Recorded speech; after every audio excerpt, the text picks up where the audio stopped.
to abort. The mission is lost. Who are you to defy me? I've heard enough of his orders.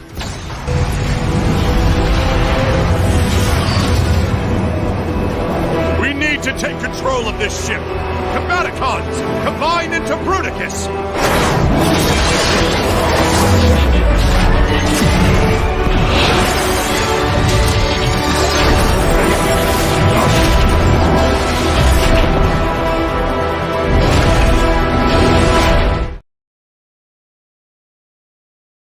All right, and welcome back to another Megatron draw stream. And today we're going to be doing Aurora from the Sleeping Beauty movie, which is a movie I haven't seen before. I haven't seen a whole lot of classic Disney, but yeah, my nieces have, so I have to draw for them. So we're doing Aurora today because it's one of my niece's favorites. So we're going to do that today. It's probably going to be one of their Christmas gifts, honestly. So because I'm probably going to make a bunch of gifts this year instead of buying them, but we'll see. We'll see. But yeah, so this is the sketch I did while I was on Maria's channel on Thursday. I did the show I mostly did last week, or not last week, yeah, the other day. This is the original pencil and inks. And I kind of, in that stream, I kind of showcased my sort of my style, the way I kind of do things is where I will take a very cheap sort of sketch paper, and then I will do all my messy pen and ink work on here. And then what I do is I take a light pad or light box, whatever you want to call it, and I just kind of trace it onto a new sheet of paper, whether it be Bristol paper for the larger pieces I do, like for the 9x12 sized pieces, but for the smaller stuff, for like the 8.5 by 11, which is what I mostly use, I use blending card. And I got this. I used to get this from one website in particular, but they stopped selling it or something like that. I can't remember what happened, but I ended up getting some new sheets off of Walmart of all places. So, but that's kind of my process. I take the original because it's just because that way I'm not wasting a whole bunch of paper. Trying to figure out, the pose or the certain elements to the drawing. Just kind of clean it up. It's just a nice way to kind of clean it up, as well as like make it so that I don't have to use like my red and blue lead holder pencils on this, because I don't really want to do that because it's really hard to erase those pencils. Lead. So, but in any case, I think we're just gonna start off by doing some inks. I think we're ready to go. I did some like little adjustments, like I kind of moved her chest area a little bit down because it was high. It was riding just a little bit too high up my taste here. So, but yeah, let's get started. I think we'll start with the crown because I have to kind of do some adjustments there. But I think I'm gonna go right there. I kind of made the crown just a little bit shorter up here. That's kind of hard to tell, but yeah, it's also the nice thing about doing a light boxing is that it also allows you to kind of fix up mistakes you make, or you want to maybe adjust a few things here and there.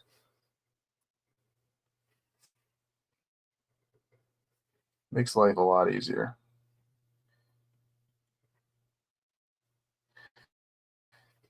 Just do little. So we are doing Disney characters, so we do very, very thick lines.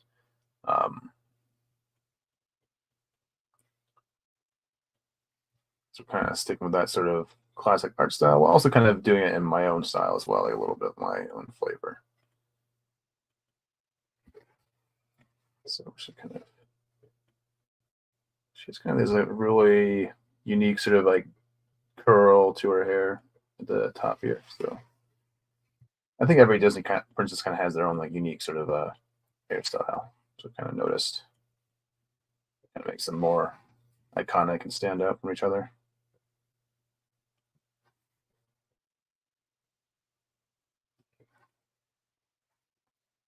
Kind of tweeted the stream out late in the game, so hopefully I get some people in.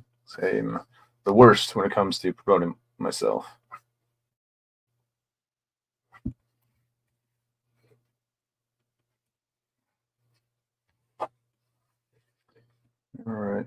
we'll do a little swoosh right here.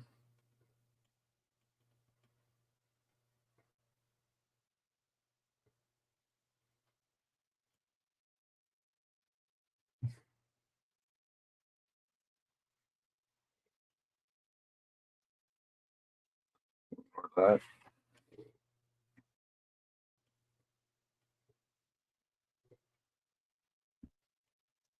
Not sure if we'll get to colors today, but we'll see. We'll see. This part doesn't really take that long though, so we might be able to. I'm not sure if I want to though. I'm not really. I'm feeling kind of weird today. I don't know what. I'm really tired. I might just want to do a shorter stream today.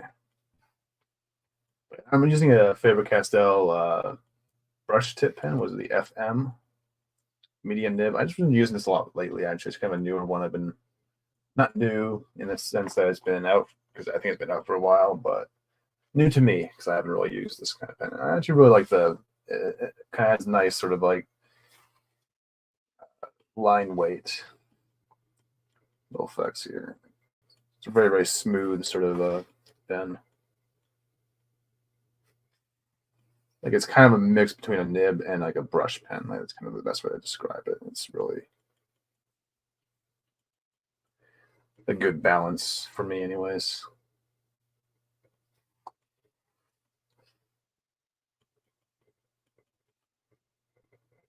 Just doing her more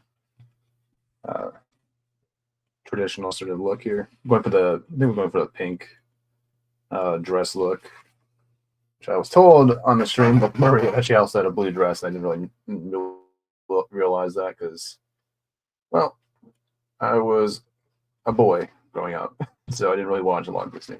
Which I think I watched Cinderella. I might have seen Cinderella when I was younger. I can't remember though. So, but I might try getting into the classic ones one day. Might as well, since I'm already drawing a bunch of Disney stuff for my nieces. Let's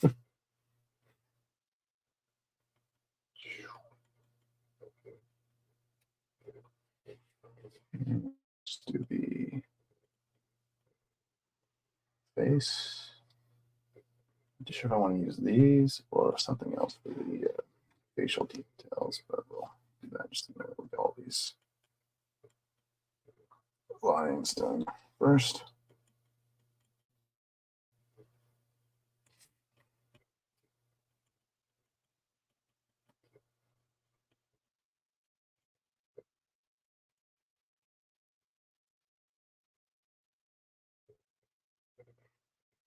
I'm not going to emphasize the breast too much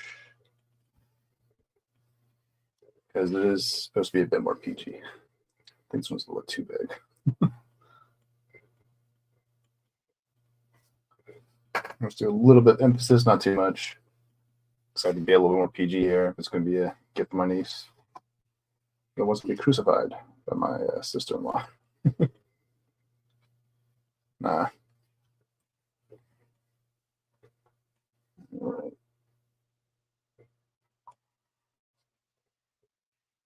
Okay.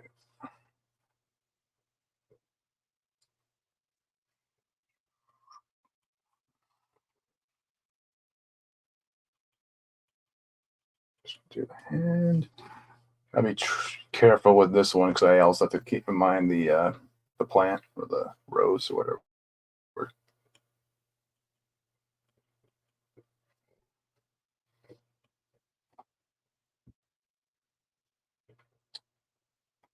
I think we'll draw out the plant first, and then we'll try drawing a rose a little bit differently than I normally do. Just kind of some variety.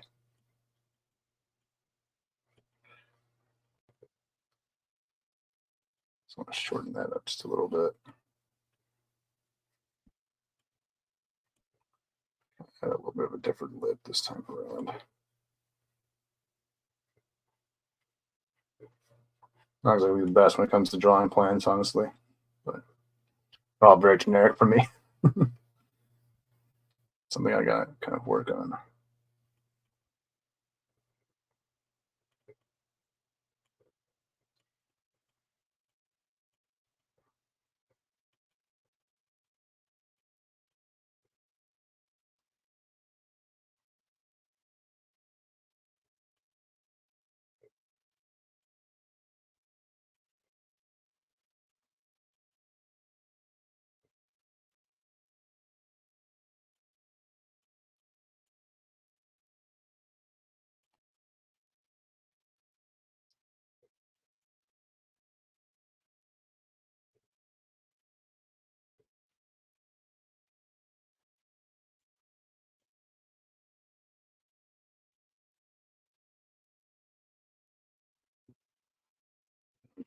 Fingers.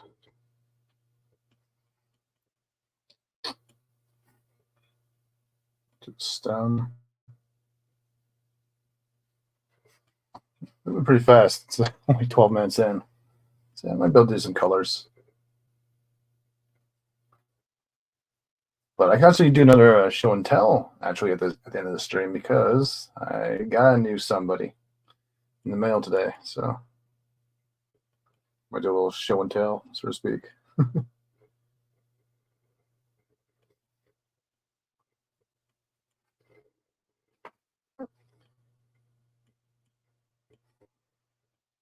And actually, you just ordered the X Transbots Streetwise yesterday. They saw them for a pretty good deal on eBay, so snatched them up real quick. So I got 2 legs for Defensor on the way. Or I have the groove, but now I have 2. I'm just gonna look at my reference because I want to see the pattern on the corset or whatever it's called. Okay.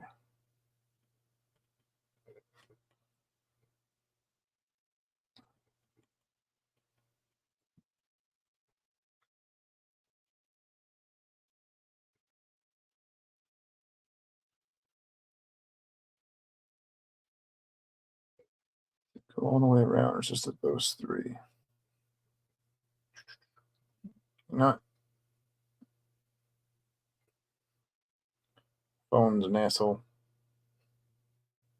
Okay, it's just the 3 little indents. Gotcha.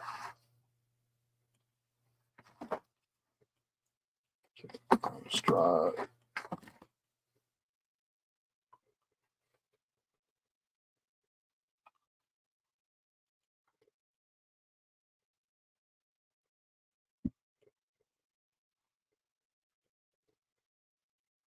Okay. Just gonna use my brain to kind of fill in where the hair would go.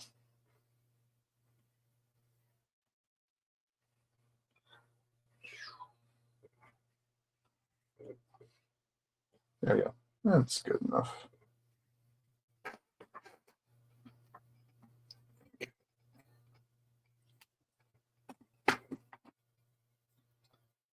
So do use the zig for the facial details.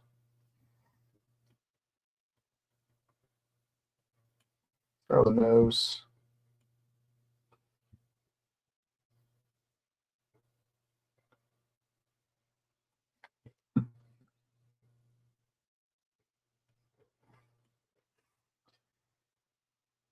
Grab the lips. Give a nice little smile there.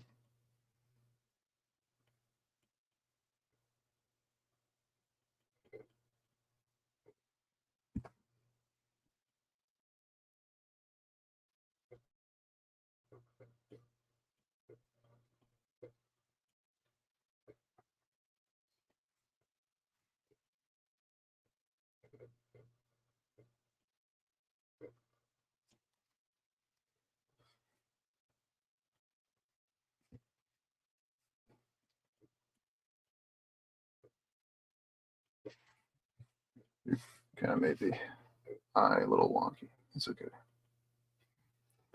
You can adjust that in post, as I call it.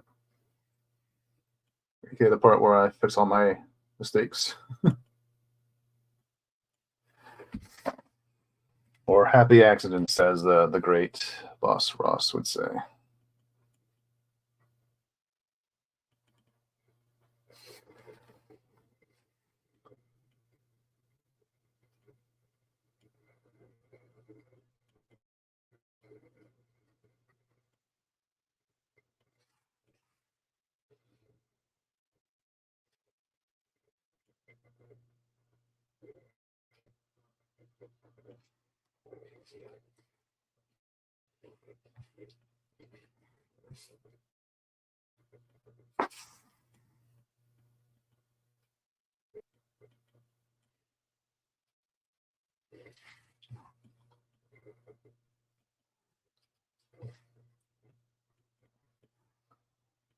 Okay, I think we're pretty much there.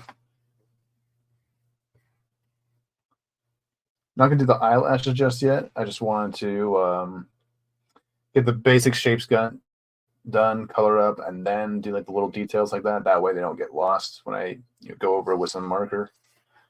But yeah, I kind of want to adjust the eyes, placement of the pupils, and all that. So I'll just erase it all now. I'll add some extra lines to the hair, and then I think we'll take a break after we get the inks finished up, and then because I like to wait until the ink is fully settled into the page before adding color, because otherwise you risk smearing the ink. Yeah, we don't want that. We don't want to get a bunch of black smears on your pretty face here. We want to make her nice and youthful, not look like she got into a fight. maybe we do. Maybe this is gonna be a boxer. Maybe this is Fight Club Disney variation or something. I totally watched that, to be honest. Not gonna lie. It's like Disney Princess Fight Club. Kind of like the Grudge Match episode from Justice League Unlimited.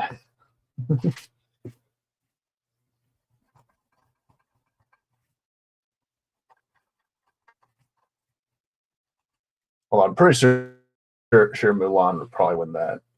Mulan, or just because she can use a sword. But yeah.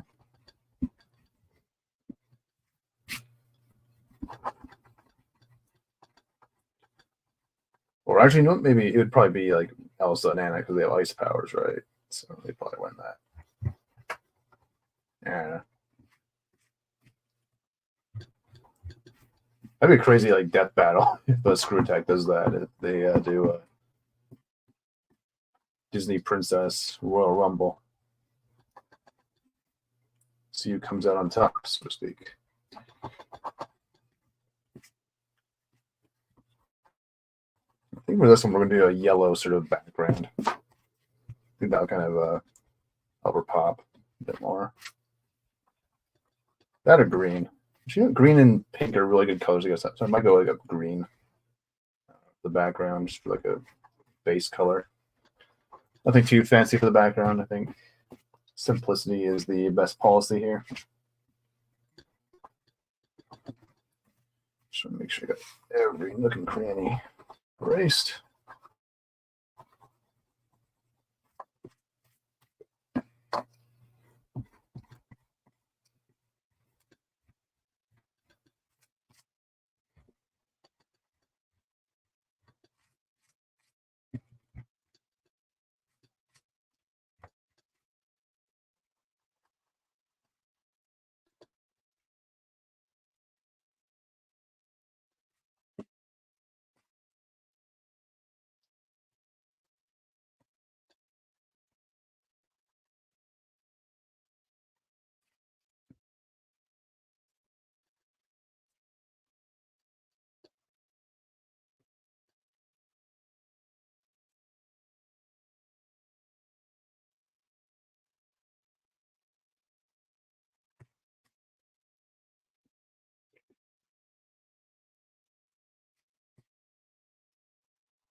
I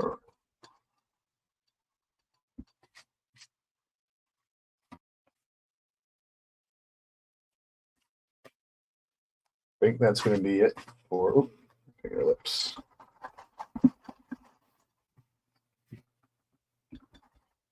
Make sure face is the most important part to get right.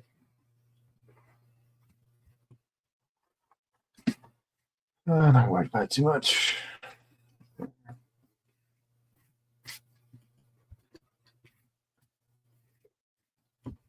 Get as much out of here as possible. Okay. So go through and just add mesh lines.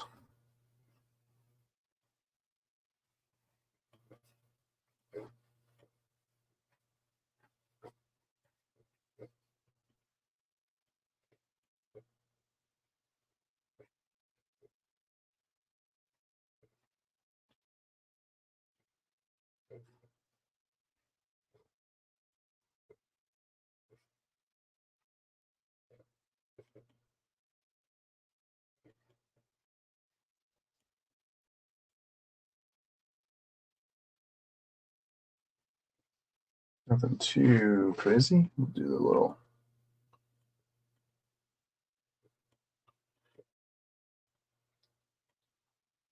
thorns on the rose there.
I think that does it for the inks. So, as promised, we're gonna have a whole lot of people in the chat. So I'll wait until things get a little bit more crazy for the show and tell part, because this is kind of a new thing I've kind of decided to start.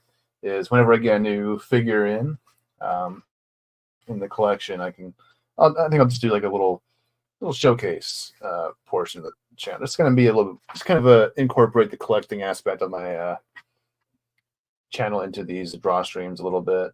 You know, because why not? That's what I do. You know what? Let's swap that out real quick. I'm waiting for the ink to fully cure.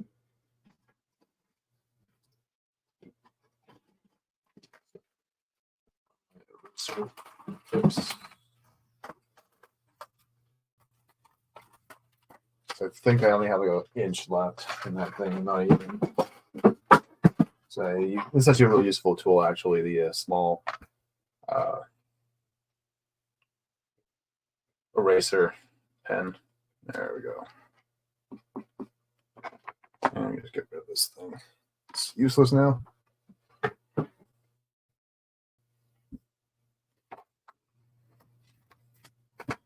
But yeah. Put some of my markers away.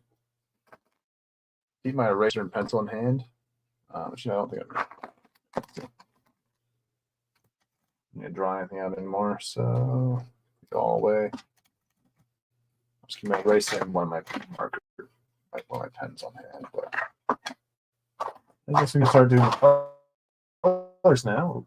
My markers are falling out of their socket, so to speak.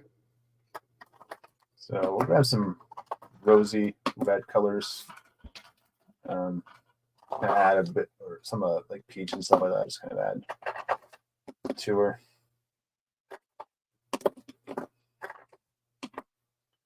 And just EO2 just for shadows or shading.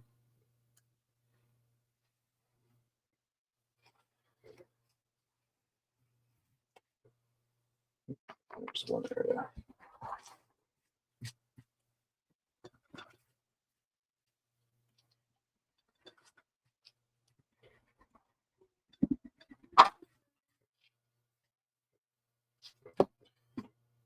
All right.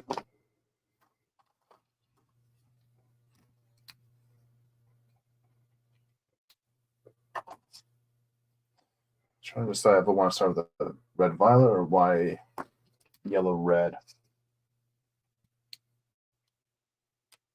For the I think when I look at her face, how rosy they draw her in the stuff. She seems pretty pale. We'll stick to the classics. We'll do just a rose. Seems like cherry white. Let's do that.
Just doing our fingers.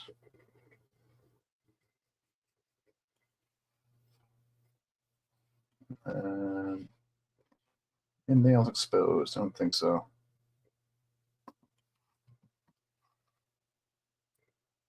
Nope.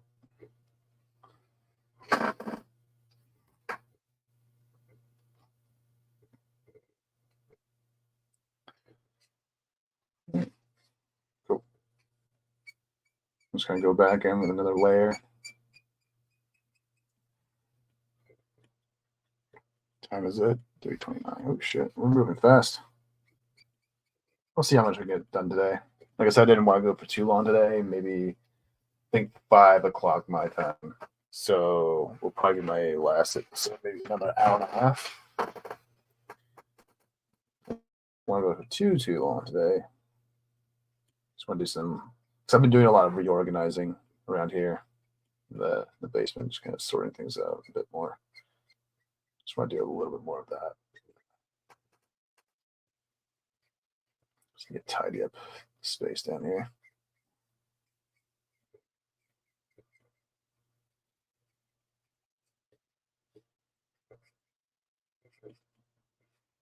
Because I'm thinking about getting some new furniture soon.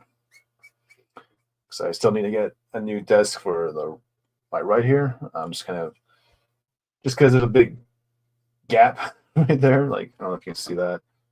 Hopefully I don't show myself by accident.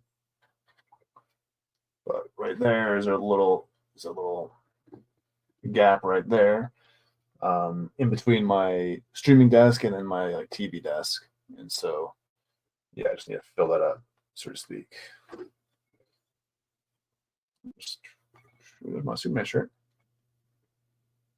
Rocking Superman today. Hi, Mrs. Oh, it's your favorite princess? Nice. Yeah, it's my niece's favorite, actually. So, you one the same, I think. So, I think it's still her favorite. You know how kids are.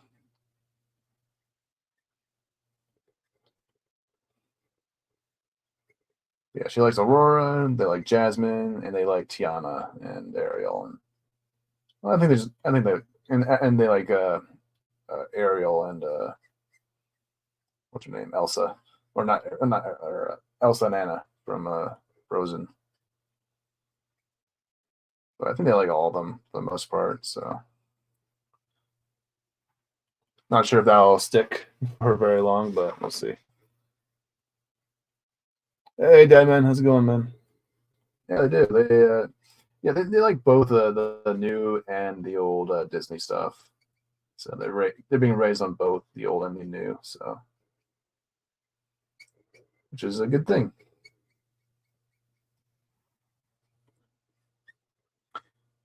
But yeah, so now for those who just joined, this is actually the piece I worked on while I was on Maria's channel, The Geeky Crochet on Twitter. So I was on her channel on Thursday, and I drew this one. This is where this kind of came from. And so, yeah, I just decided to finish this off. I'm trying to make it a habit to really just like finish off pieces that I start. So I have a whole like crap ton of stuff that needs to be inked and colored and finished up. So I might just do a whole like stream. Might not even do stream. I might just do like because there's some that wouldn't really take that long to color. That I could just get done in like a night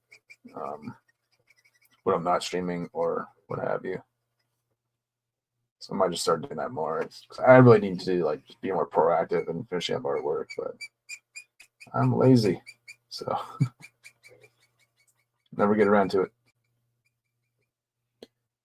You like Moana? Well, I got news for you. I might have done a little bit of a Moana drawing a couple days ago or yesterday. I drew a little bit of Moana.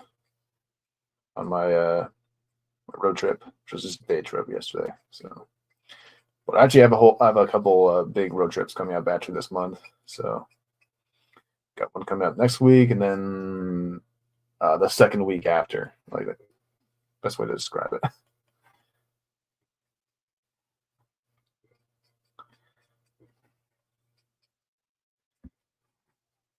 But yeah.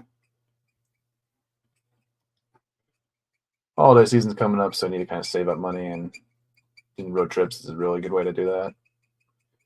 So, well, I'm probably gonna make a bunch of my gifts this year. I think I'm just gonna draw pictures for my family and stuff. I don't know. We'll see. So I'm probably gonna give this to my niece Christmas. So might do another one.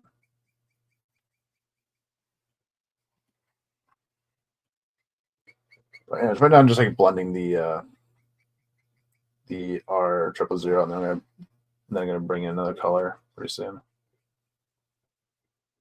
just to make it more peachy, less rosy. But I kind of like the rosy look for Aurora here. So.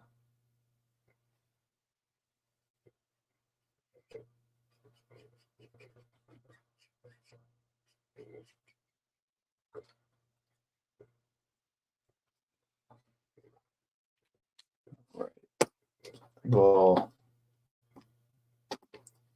make it E0201.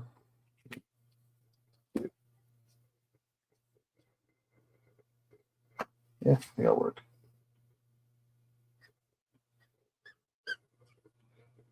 Yeah, it works. Just gonna tighten up the darker areas real quick.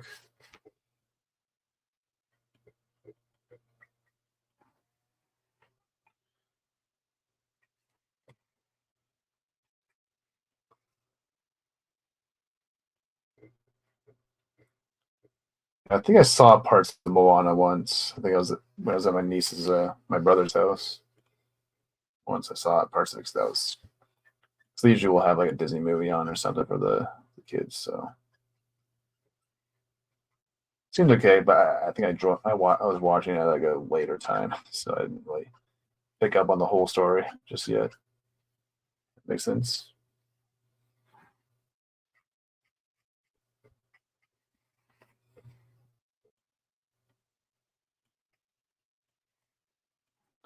I don't want to do it too dark. It's the point where I make her skin look. I kind of have this problem with some Caucasian characters where it's like I make them a little bit too like orangey. That's the best way to kind of describe it. I want to start fixing that up.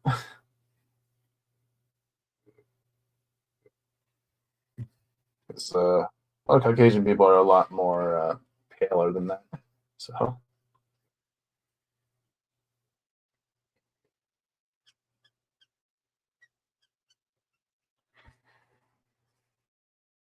Right. I guess it all kind of depends on the lighting most of the time.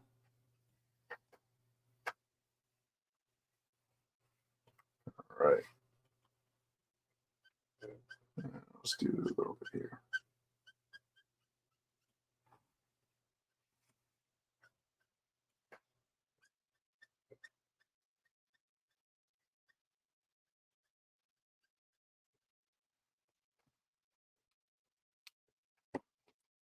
Do the 000. Just gonna soften up the colors here, or the transition rather.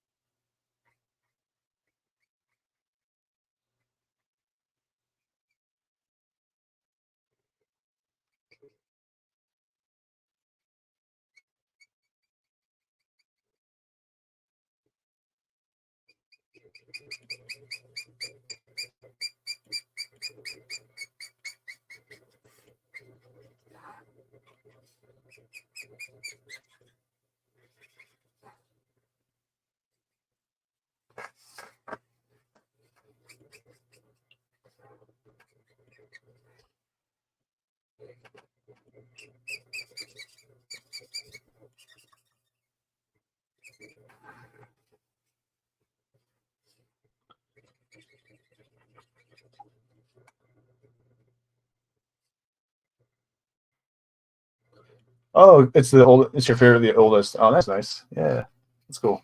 I just read the comment fully. I glossed over Deadman's comment. Yeah, it's cool. And drawing your guys' favorite. I think she has. It's her color on her fingernails. She has blue hair or blue eyes, I think. Yeah, those are blue eyes. Some have a little bit of a purplish sort of tint, though. So I might do like a mix of purple and blue for her eyes. Might contrast well with the yellow hair because yellow and purple are complementary colors. So just little things like that go a long way. All right. Ooh, I just a little dent on the corner there. It's okay though. Okay, blue eyes. Gotcha. All right, we'll still do a little bit of a purplish sort of tint to the eyes when we get to it. Just to spice her up a bit. I don't see any nails, so I'm probably just gonna go with a red or a pink. There's kind of like 3 different kinds of pink on her. There's a kind of a hot pink, there's kind of a light pink, and then there's kind of like a reddish pink. So a lot of pink. And hopefully I have the stuff for it. Just need to get some more yellow and pink are the ones I really need more, and orange are like the ones I need more shades of my Copics. After that, probably green, and maybe yeah, probably green. Blues are okay. My blues are okay. My purples are okay. Still, I feel like I need a few more different shades of purple though. It's one of those things because purple's a interesting yet really fun color to kind of utilize in drawing, but there's also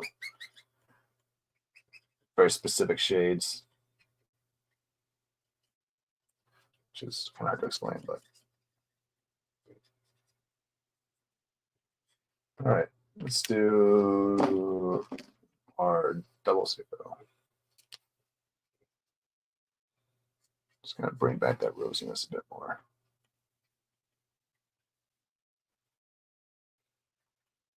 She might do a little bit of a blush on her. She does seem to have a bit of a blush in a lot of the pictures here. I just found out actually a couple days when I was on Maria's stream yesterday or on Thursday that Aurora had more than just a pink dress. I was like, oh, she had a blue dress as well. Because she's like, oh, because like, she kind of asked me, I was like, oh, are you gonna draw the pink or blue dress? I'm like, pink. It's the one I know. I'm not really the biggest Disney.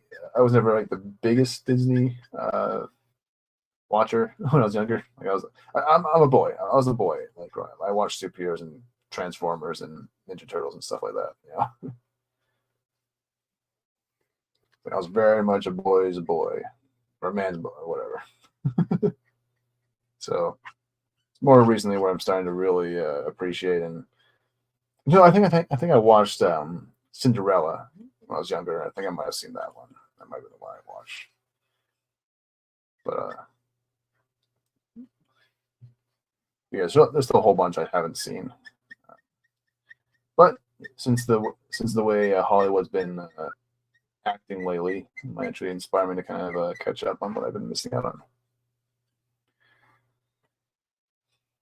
Because Hollywood sucks now, for the most part. There's some good ones out there. There's some there's occasionally some good movies out there, but for the most part, yeah, I think they're crapper right now. Doesn't really help that they keep making live action remakes as well. I fear when the Stitch movie comes out, or the Stitch movie comes out, it's like, it's my favorite Disney movie. I'm gonna ruin it.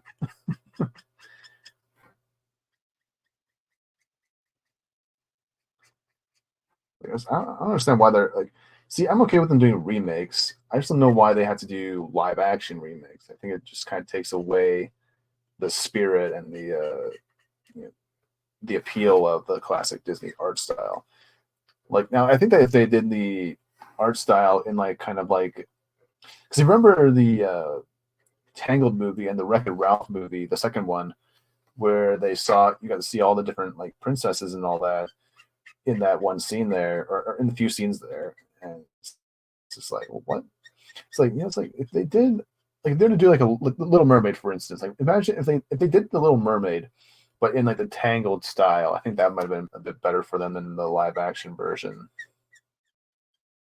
For instance, I think that might have worked better because I actually did like the animation style for the art style for the princesses in that movie there, and so I was just like, oh, maybe that'd be better, you know. That might be a better way to do the remakes, anyways, you know.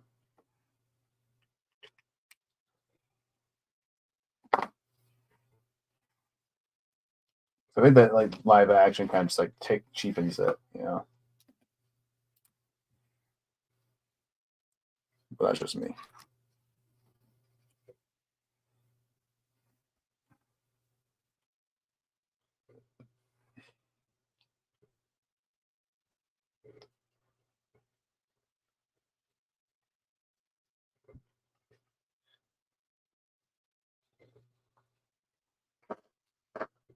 Just do a little bit of blush because she kind of has like a very big blush, at least in the image I'm using here.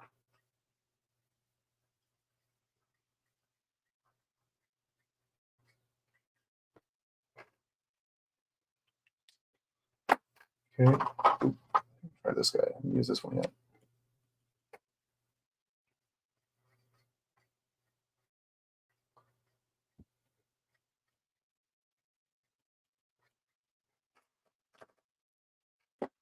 And then we're kind of just try and just like subdue that just a bit.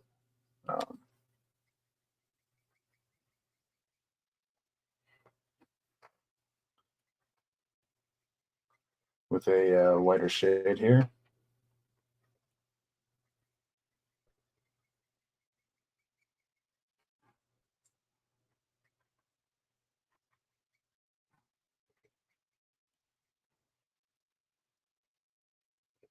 I might have done a little bit too much with the blush. That's okay. I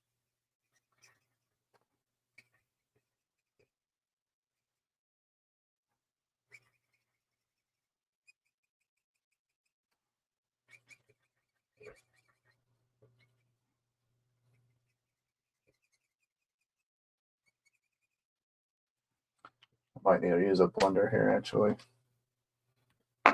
Hey, awesome one. How's it going, man? Good to see you.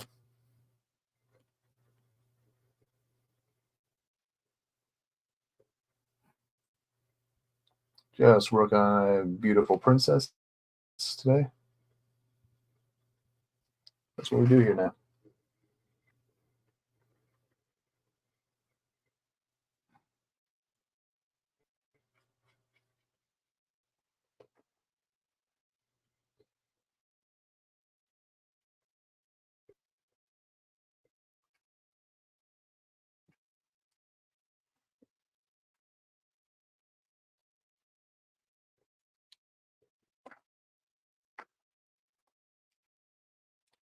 About the E. We're trying to kind of subdue the blush just a little bit more. Just give it a more natural look. Just like kind of clean up. The blender might do a bit more harm than good on this one. Might need to use EO1 here.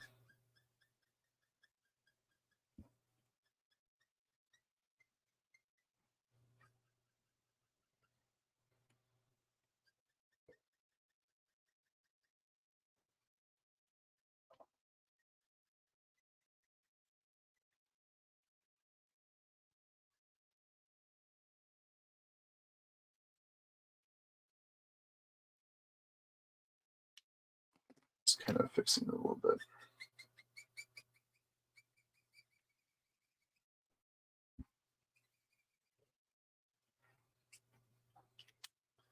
I'll bring in the E00. Find it.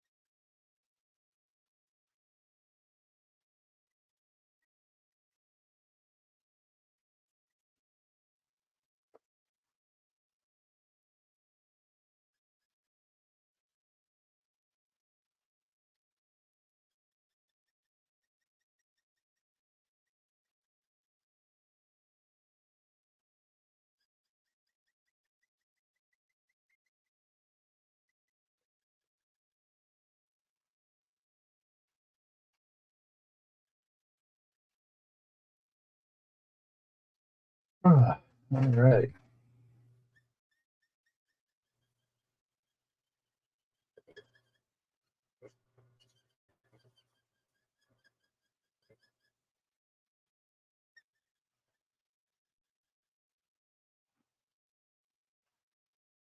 There we go. She's starting to come together a little bit.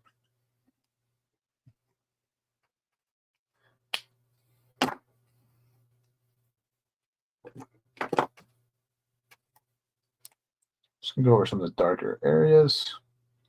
EO2. Let's add a little bit more of a shadow.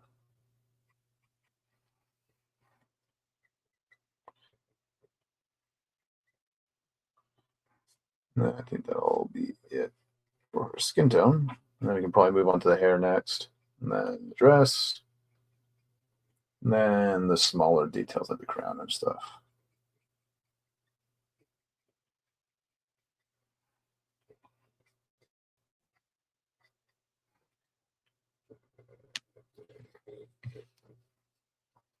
I'll do another blending with a R000. Just to emphasize the rosiness just a bit more. Some areas here.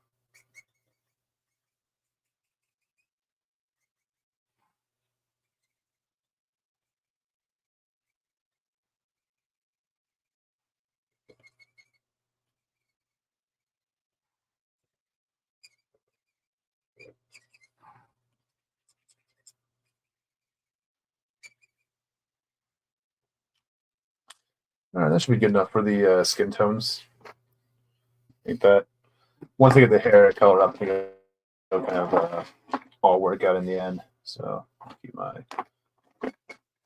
blender on hand, but I'm gonna put these guys in. I'll keep my pink out, actually. So probably need that later anyways. So put all my skin tones away. It should help you out. I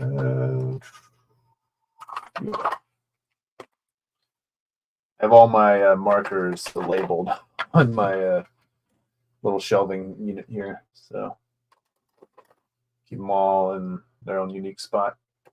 It's easier for me. Mark.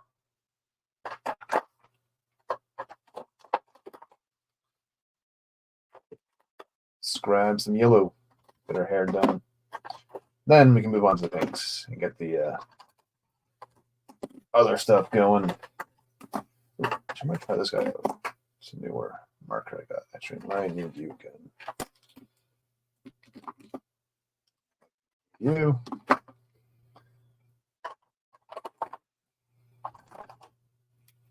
I haven't fully decided what I want to do with the hair just yet. So I want to go just straight up yellow, or if I want to do more of a blonde yellow. It's kind of a interesting sort of dynamic with the yellow hair I found. I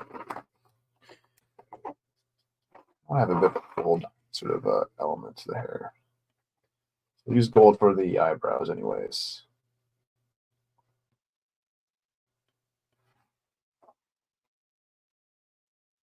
I think we'll start with a gold and we'll kind of do the lighter shades on top of that. Just kind of map out everything first and foremost here.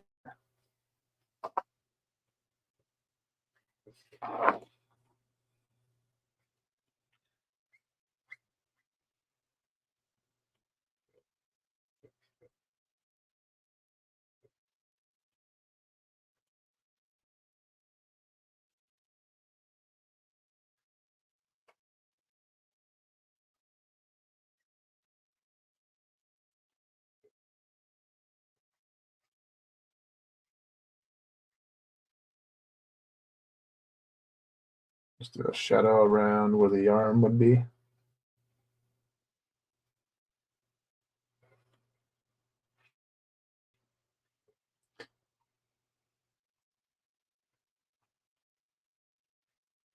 Now, a good way to kind of map out hair is actually just kind of follow your ink lines like right here. It's a really simple sort of trick. It's kind of a make the hair look like it's flowing naturally along with the ink lines that you're kind of laying down here. Not because this is more of a Disney sort of styled drawing. I kind of went for more of a simple sort of blocky sort of hair here almost. Not blocky hair, but very, very simple with not a whole lot of strands or whatever, or not a whole lot of details. Just because Disney style is a bit more simple than that.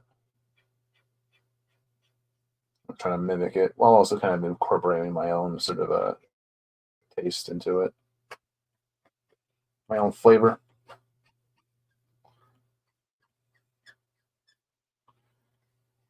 Yeah, we're just kind of dancing around it though right now. Just kind of flirting around with her hair or fully committing to something. But I might need to get a refill on this guy soon. And the nib, this one's kind of weird on me. I need to replace that soon. I think I have a few replacements in my bin.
She almost has a dirty blonde hair right now, the way it looks, but I'll be adding some more yellow shades to make it more vibrant.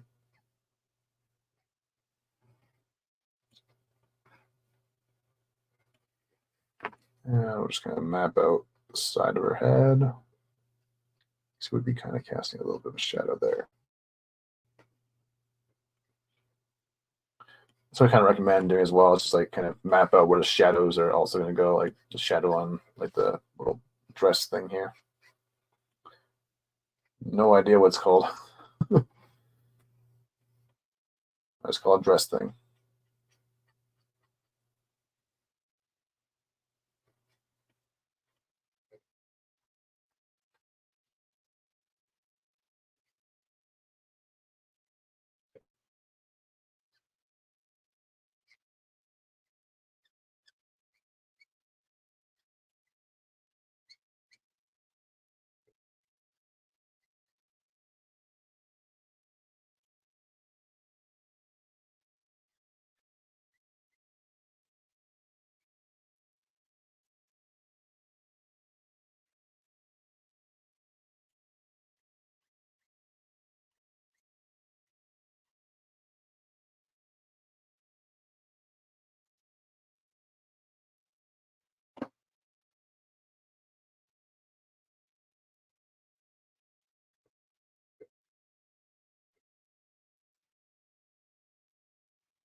bring in YR23. It might be too orangey for my taste. I kind of like it.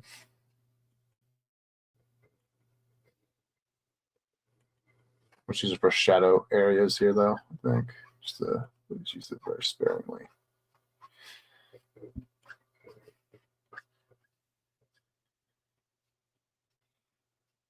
I want it to be orangey and reddish, because then it should be, well, no longer a blonde. Even though we do love our redheads here, this is a blonde, so I get that right. Well, it will be kind of interesting to kind of mix and match hairstyles with the Disney characters once in a while.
Right?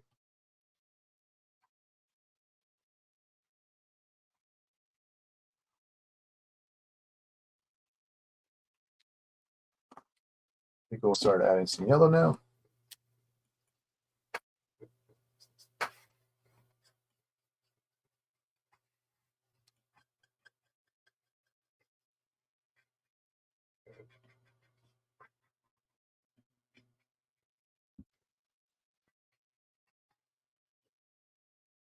It's maybe a little bit too light, but we'll see. We need a secondary color, but yeah.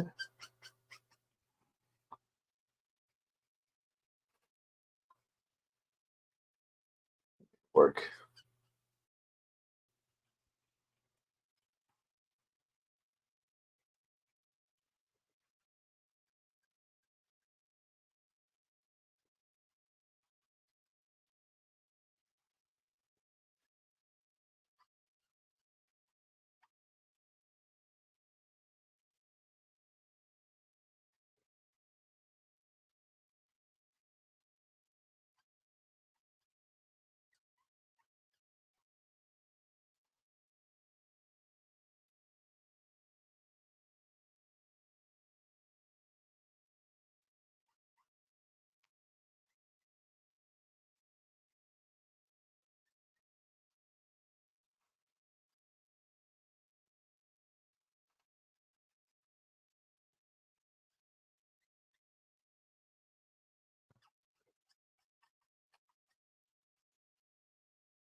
think once the hair is done, I'm going to take a quick bathroom break, and then we'll have an hour left of the show. I think.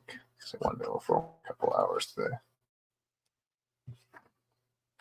but yeah, we'll see.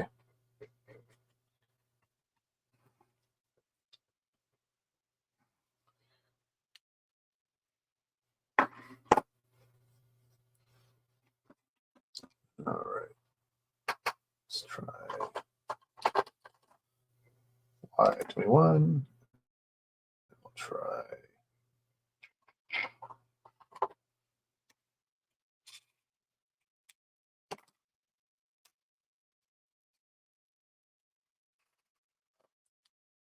I kind of like that.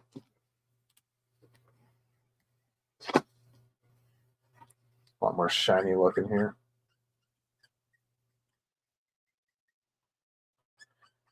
Keep this sort of momentum going, so to speak.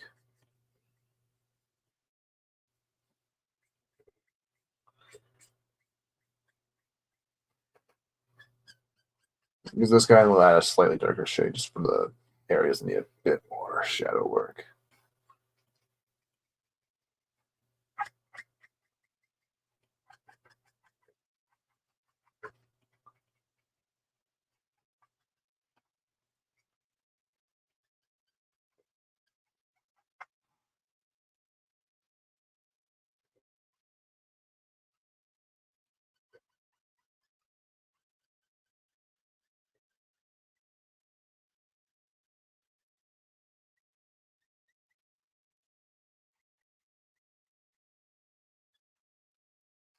Lightning yellow.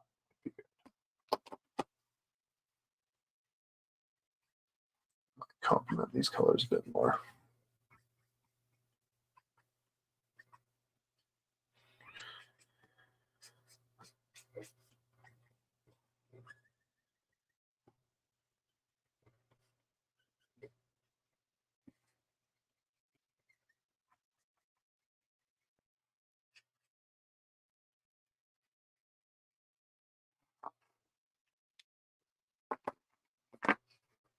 And so yeah, keeping it lighter, very, very light here might actually be really beneficial because I will have a golden sort of here, and I think I'll help it pop out a bit more if I just keep it very, very light here with the hair. I'll probably bring in some ease just a minute.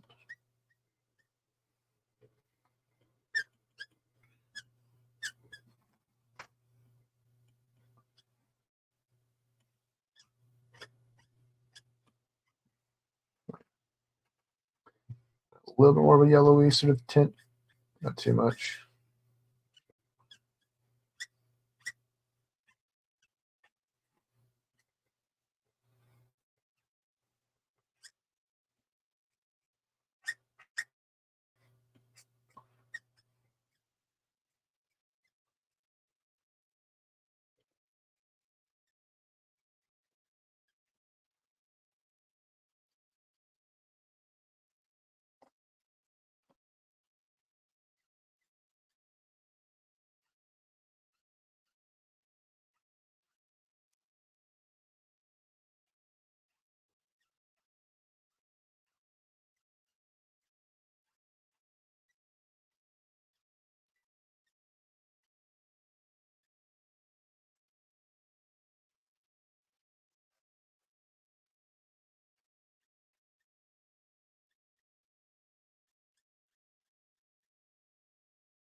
That'll be it for the lightning yellow. then I'll bring in some E21, I think. It's kind of like a beige sort of color.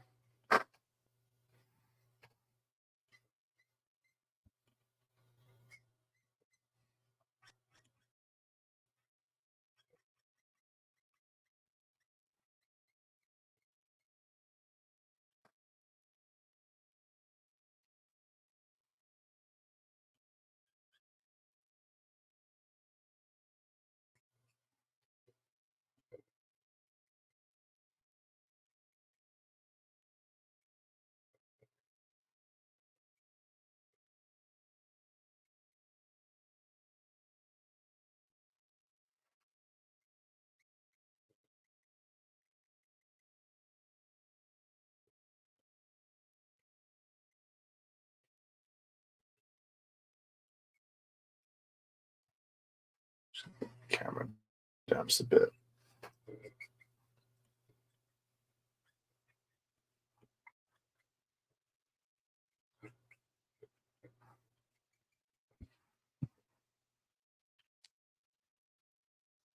Okay, so bring some warm grays. Just 5 will be good enough. Just want to add some shadow. I think we'll be good to go. Hair here.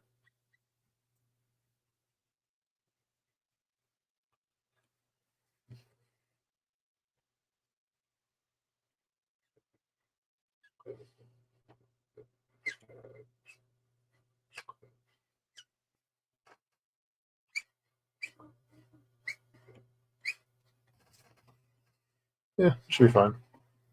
Thank you, Mrs. Appreciate it.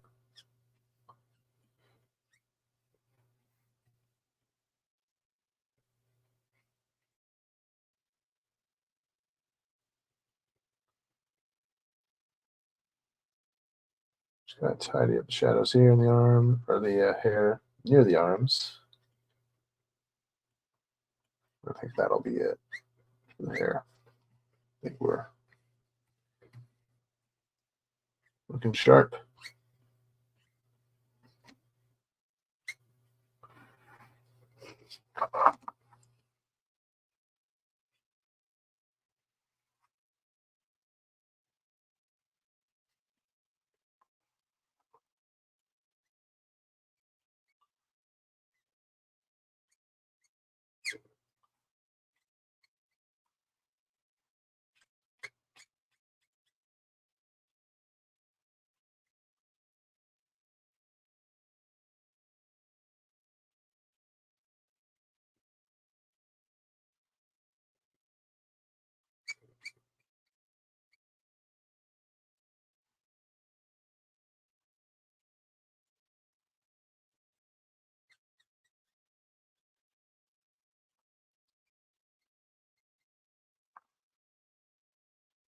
See a punk version of Aurora. Maybe. They're kind of fun. We got pink hair version. Or a goth version. You know, that'd be really cool if they actually turned like all the Disney princesses into like goth chicks. Like that'd be kind of fun.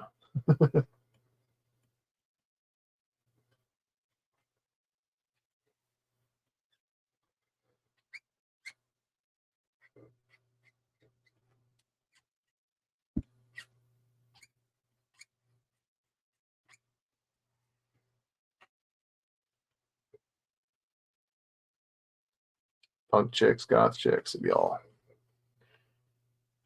Well, I can't do it now because I'm going with the yellow hair, but but I still have the original ink, so I can always do a variation if someone wants that. For the right price, because I got stuff to do. Got so many things I need to do. So,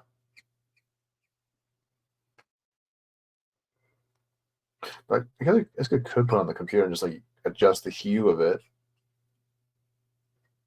So if you adjust the hue of the colors, it'll kind of shift into a different color.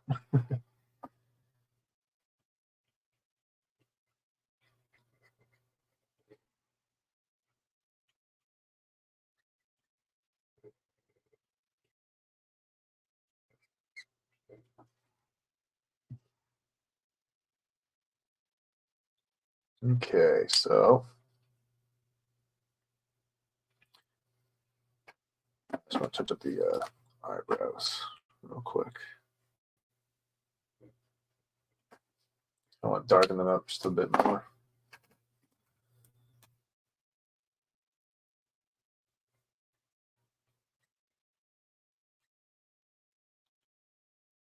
Does she have like straight up black eyebrows? I'm trying to see. Nope. It's mostly got brown, yeah. Okay. Sometimes they just go straight black in animation. You know, there's like a blonde character or something. So let's go with brown. So usually we'll go like a yellowy or like a blondish sort of brown for eyebrows because they're usually a lot darker hair on the body.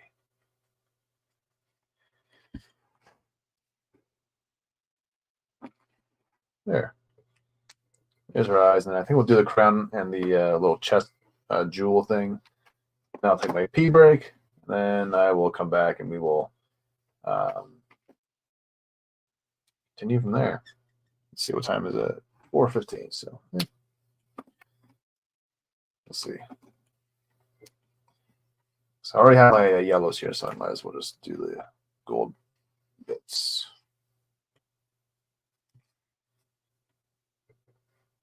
And then we'll move on to the pinks. Yeah. From there.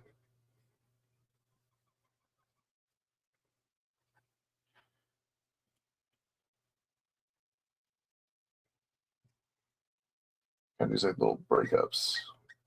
Kind of give that shine sort of look.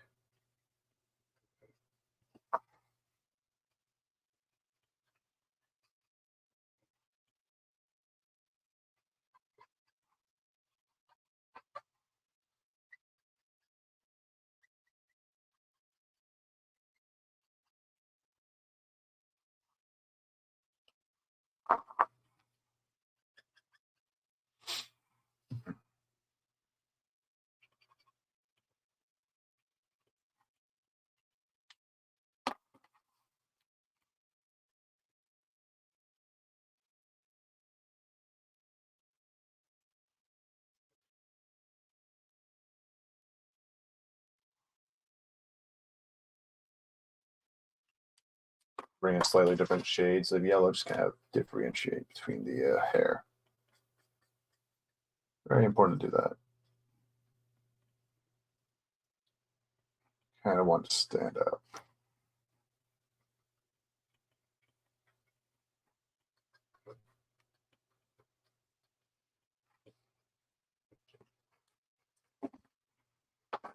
All right.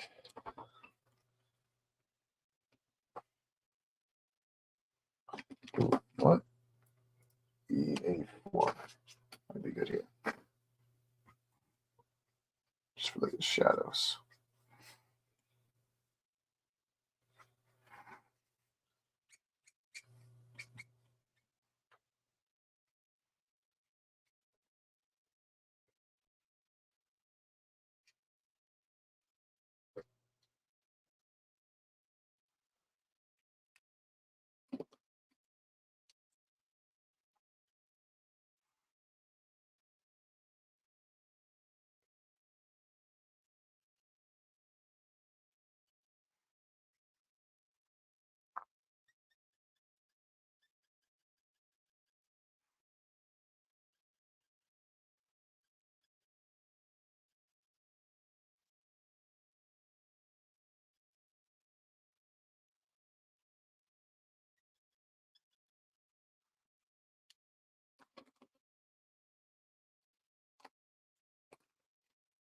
All right.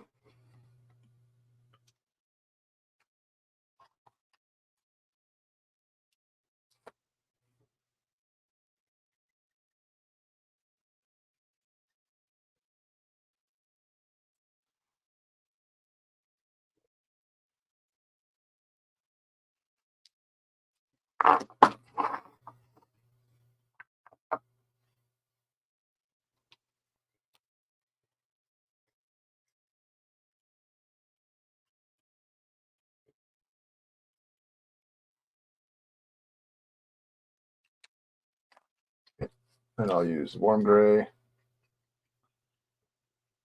some shadows.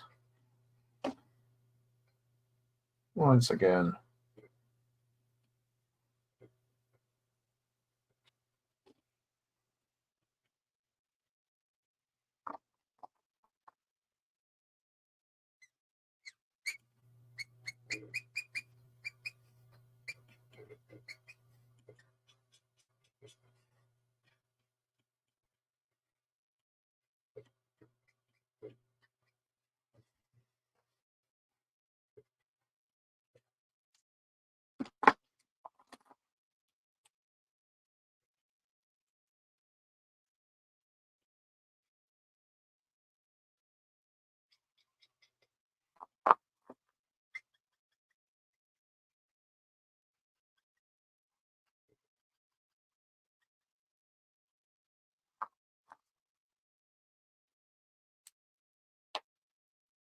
Right.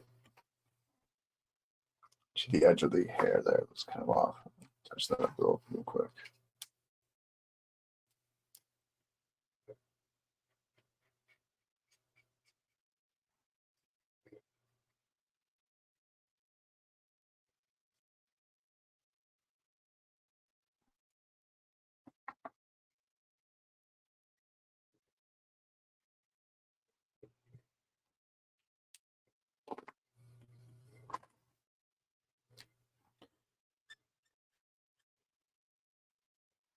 Bring in some honey. Not real honey, just the color. Marker's called. Well, I have actually seen people like use like coffee for art. Like they kind of like will dab it into the drawing, and then they'll kind of like just like let it dry and then kind of ink around it. It's kind of cool sort of thing.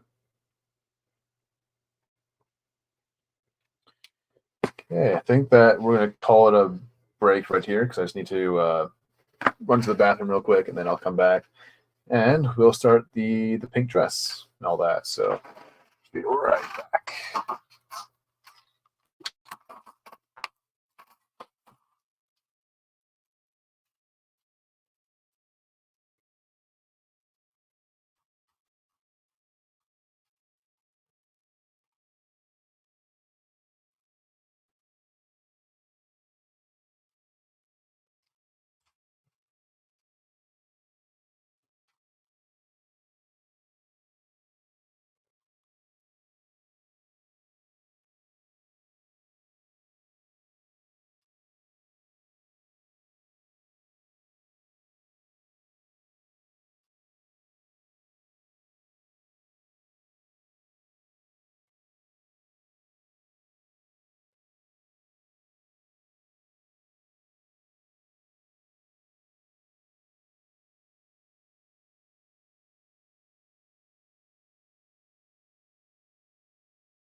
All right, I'm back. Hey, Tina.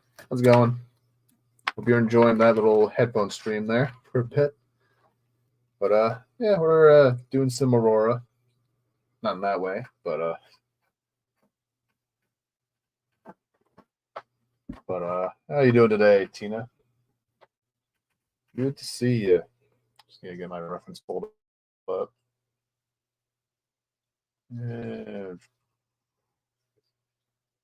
Okay. Let me put my yellows away.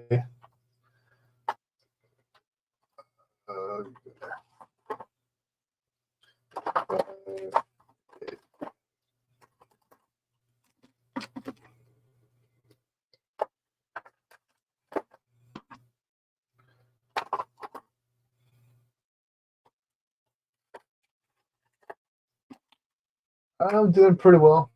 Just it's been really tired today.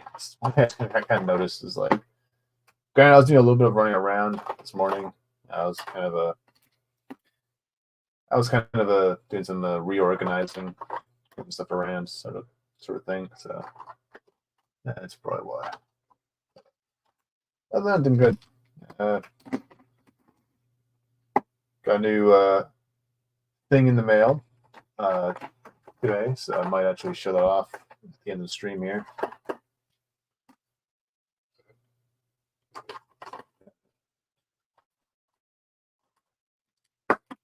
Yeah, I have all my markers actually labeled, numbered for where they go. My little Copic drawer or storage thing. Just takes a minute to put it all away. Okay, now we can bring in some pinks. So bring you in. I might bring in some reds. Yeah, there's a little bit of red on her, so I'll do that as well. Some crimson.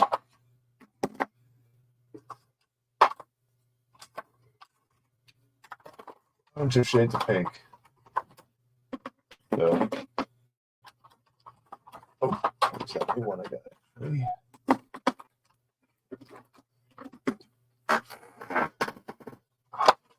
Things fall apart.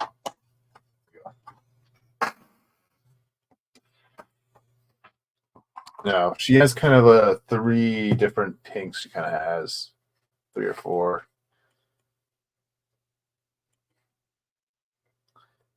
Yeah, because she has kind of a light pink for the arms, which now for the dress we don't have to worry about too much because it's not going to be in this drawing. So we just need to get the arms, and then I think there's like a little bit like a kind of a light sort of a rosiness to the white bits here.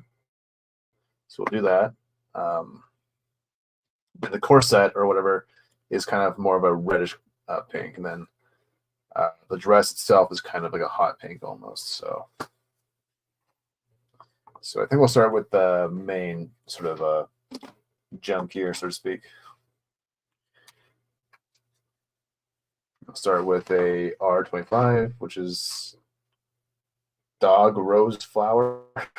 What kind of name is that? Dog Rose Flower. Never seen that in my life. These names for the markers are so weird sometimes.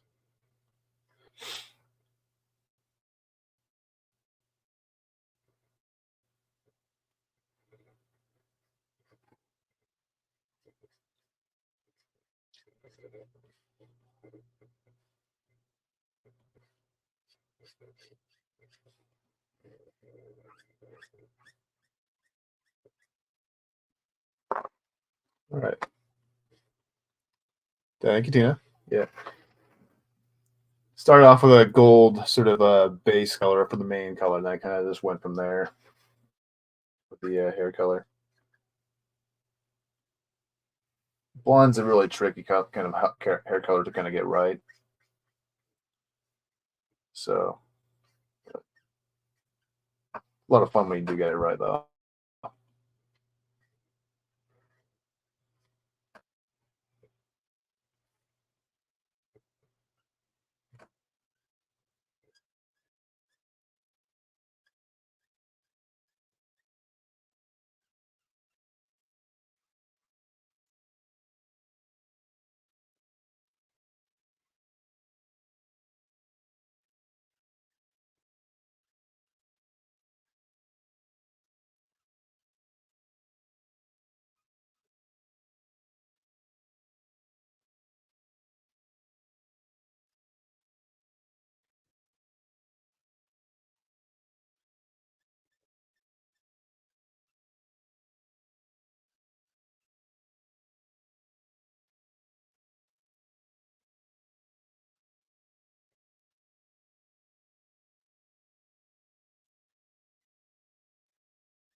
There's pure white.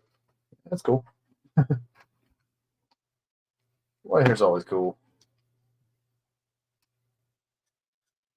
All right, let's bring in a garnet. It's more of a, this side is a bit more of a reddish cut, kind of a pink. Oop. I should tidy that up actually. There we go. It's gonna be a very, very subtle shine because it's not like a latex or anything like that. It's kind of, I don't know what fabric it would be. Not really an expert on that. Some dude, but something. It's not shiny though. Same way like a latex suit or something that would be.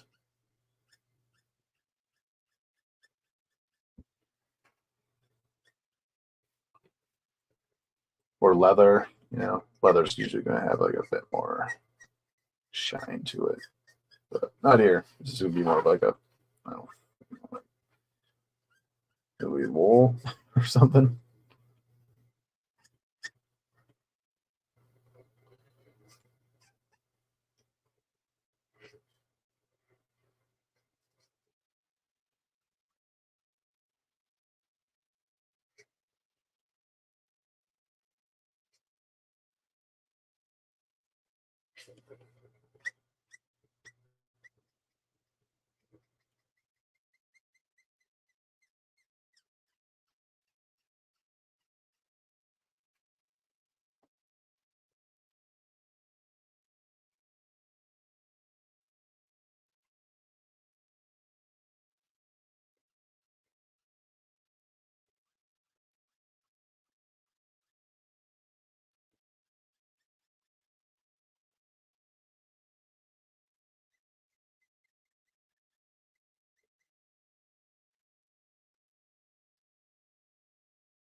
Let's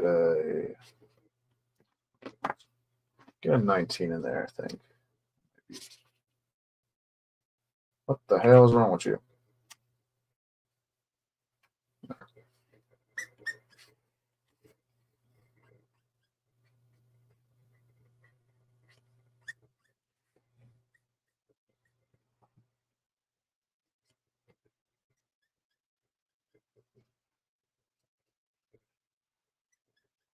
Just kind of flirt with the highlights, the white highlights there just a little bit, not too much. So we'll come in with a lighter shade to kind of just like finish that off.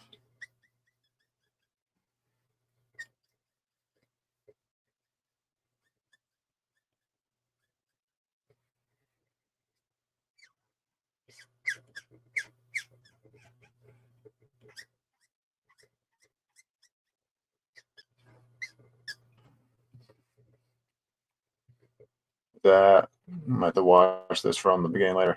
Yeah. Go for it.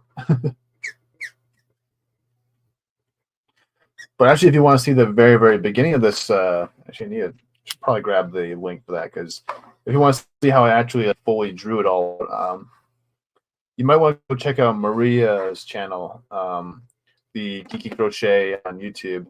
So I was actually on her stream on Thursday, where I drew the original pencils for this, and that's where this kind of stream kind of came from. So I was going to find the link to it. I go through so many things now. I can find her.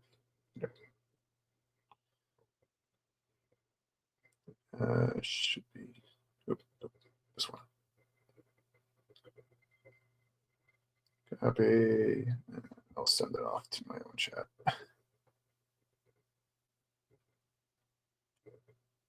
And I'll try to post the link.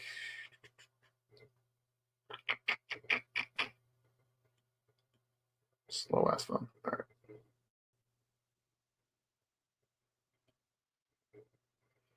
There you go. There's the link to Maria's stream from Thursday, where I did the original pencils. So show off real quick here. This this is the original look. And obviously the hand's very, very not nearly as refined as it is now, but it's kind of how it works. Sometimes there's like something to just kind of do a very rough sketch of, and then I fine tune it in the final colors here. If something like that, like sometimes like with hands especially, I kind of just like ignore them, or I kind of like blacklist it from the drawings to focus on the important details.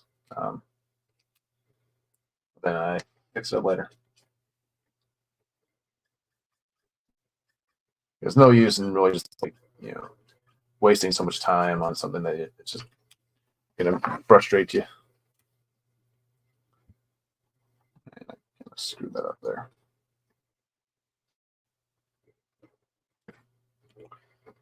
Nice. Yeah. So we get to watch a little bit of the whole process then. Okay. Let's yeah, so, but yeah, I had a lot of fun with Maria the other day, so I might actually show up probably not this weekend or not this Thursday, because she streams every Thursday, I think. She's kind of starting out right now. So I might show up more often though, if I'm available. So I am taking more out of town work this month, so this week I'm going to be a little bit away for a couple days. So, which is good because it's good money.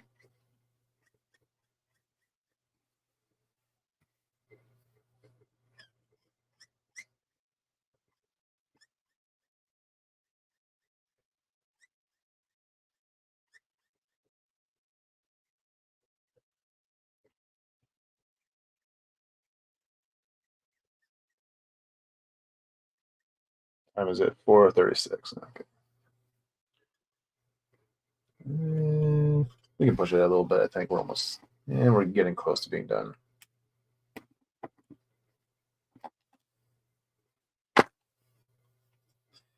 I think we use the prawn or light prawn, whatever it's called.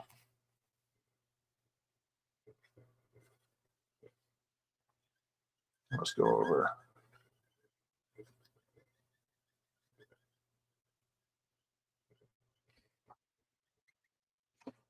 All these little areas here. Tidy it up. I'm with a RVO2.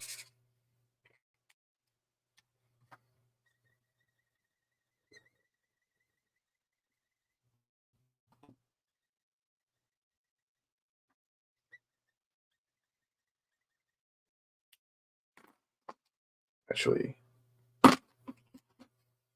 the 17 might be good here.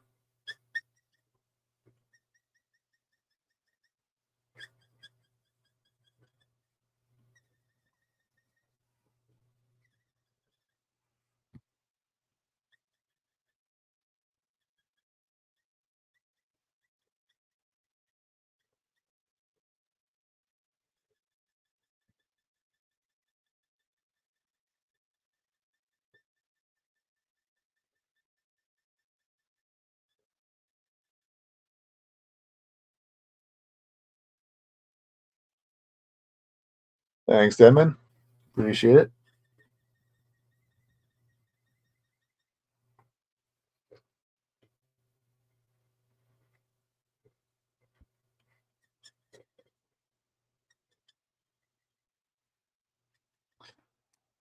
One problem with doing my out of town work though is that I have sometimes I'll have a package coming and sometimes they don't deliver it to your mailbox. They'll just like leave it on a porch, and kind of annoying to leave stuff on your porch when you're out of town. So, but I doubt anything's coming this month or this week. So I'm still waiting on those leg adapters I ordered for my Menasor. So, but it's coming from the UK, so it's probably because it's just in customs or something. the things on eBay where I bought it from doesn't have a tracking information, so I'm not even sure if the guy sent it out yet. I ordered that way back in August, so it's annoying. But it might be one of those things where maybe they ran out of, because it's a fan made thing, and so I think it's like a 3D printed thing. So I think that maybe they ran out of stock or something like that, and they had to make more, because they just sold out as well of that thing I bought. So that might be it. Who knows? We'll see. Usually been pretty good with people not stealing my stuff off my porch, so.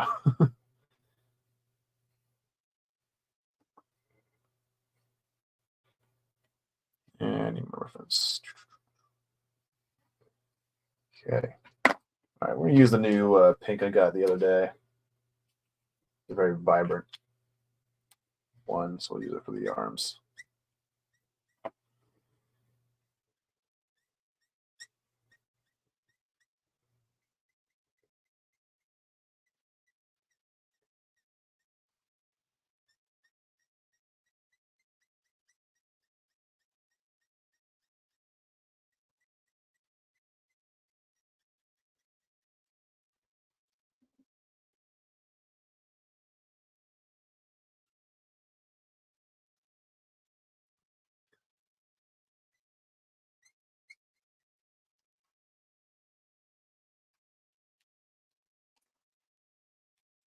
All right.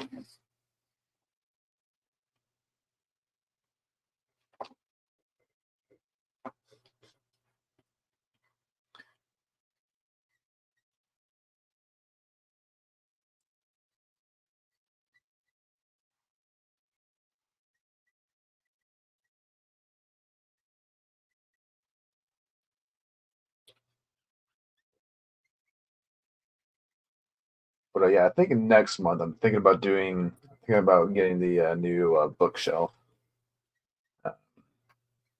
Just because winter season's coming up pretty soon, and I'd rather not transport that thing in the cold snow. I'd rather just do it when it's a bit more warmer out. Less likely to slip on and fall. Yeah. But again, in the winter, it might be less busy there. So I'm not kidding. It's not going to be as there. So you're Canadians. We're crazy. But yeah, it'll be kind of like the first step in the next phase of the collection. And we'll probably warrant a new collection update by the end of the year.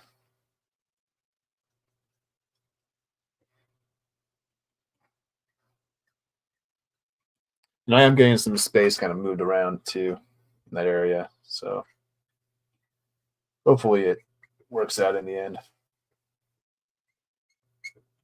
I think the idea I have is pretty foolproof for the most part. But we can always adjust as we go. I actually did find out that the bookshelf, the Finby from IKEA, actually is back in stock. So I might have to get that too. And that's the one I was trying to get because it's the only thing that's gonna match the Gersby from IKEA, which is one I have right now. It's the one that I have Devastator in and all that. Because the goal of the collection is to kind of have, because I want to get that shelf because I want to have a mirror of the Autobots and Decepticons on my shelves. So that's kind of like my goal there to kind of get that. And then the new Billy bookshelf will be it'll be like the centerpiece of it all. So like that'll be the centerpiece, and then I'll have the five, which for those that don't know, Gersby is the 5-tier shelf they used to have at IKEA. So I'll have the 5-tier next to the current Autobot Billy bookshelf, and then I'll do the same thing with Decepticons on the right side, where I'll have the 5-tier and then the 6-tier shelf. That's kind of going to be then in the center of it will be the new Billy. So it's going to be kind of like the layout plan for me at the moment. And so that will also warrant me doing more diorama streams soon, hopefully, because got a bunch of ideas. There's gonna be a few dioramas that will get trashed or kind of not trash, but well, probably. because I will be doing some remodeling for certain shelves. So, and it'll be good changes, I believe. So,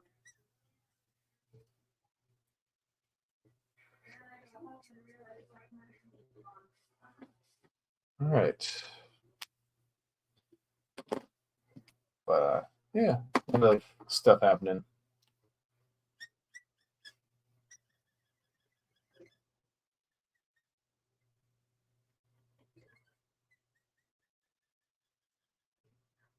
And I actually just ordered the. What are you talking about? Falling in the snow is the best part of winter. Not when you're carrying a big ass bookshelf, IKEA.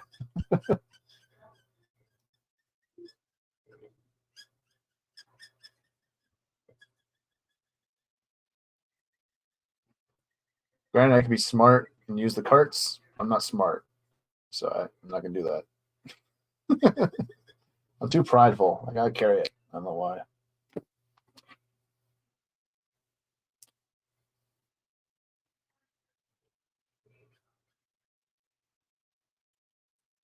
Gotta carry it like it's my baby.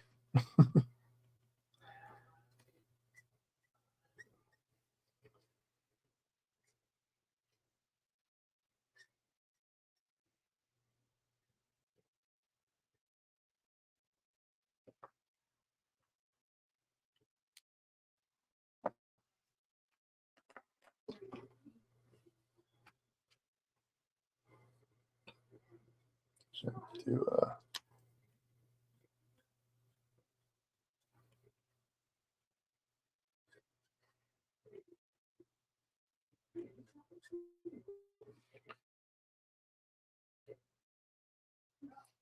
okay, because you're a manly man. Exactly. Although I'm thinking about buying both the Finby and the Billy at the same time, so I might have to use a card this time around. If I decide to do that. If not.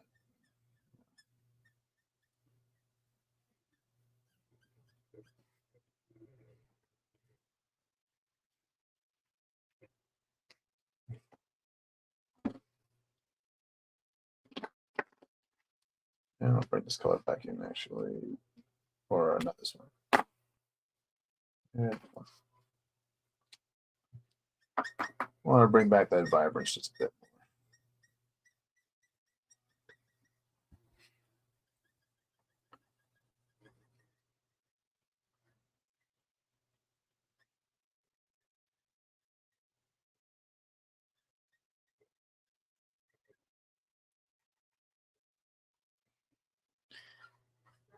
Yeah, actually, it was kind of fun back in the day when I was jumping in snow piles. That's what you did, honestly. If you got like big old sweat or winter pants or snow pants or whatever, and you just like go in and have fun. It's like the best part would be like where you go on top of the playground and it's like jump into a big ass like snowbank. You don't need no cart. Yeah, but not making. Yeah, but I don't want to make two trips. That's the only reason why I wouldn't do it. Is I don't want to make two trips and break something by accident. I'm manly, but not dumb. Not that dumb, at least. Work smart, not harder. Hey. All right, let's get the lighter shades here going.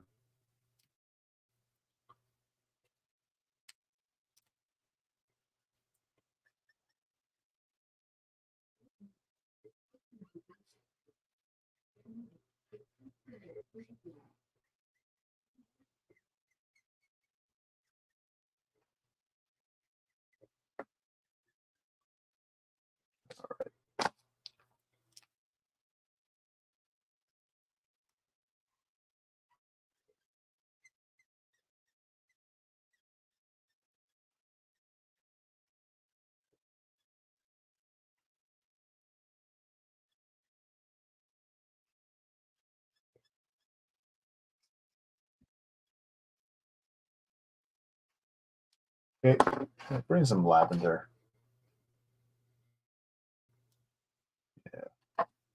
Or no, I'll take this. I'll do this instead.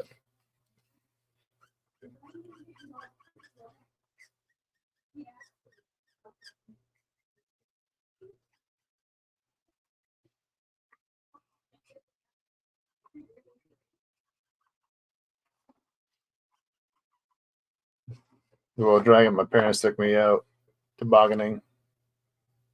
I'm getting back inside though, yeah.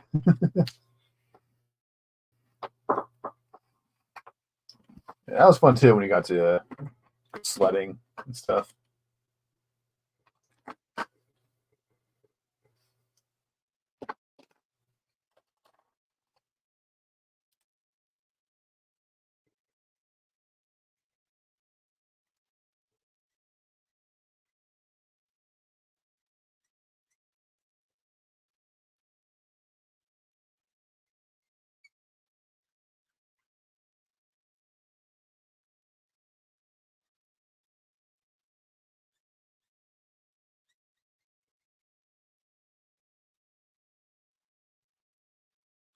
You know what? I think we go red nails. More I'm thinking about it. More, yeah, I think red for the nails and the lips. They'll kind of pop out more. Or not, the lips are kind of pinkish red, so we'll do that. But I think for the, I think the fingernails, and I'll make the fingernails and the lips same color, just kind of matches. That's what we'll roll with.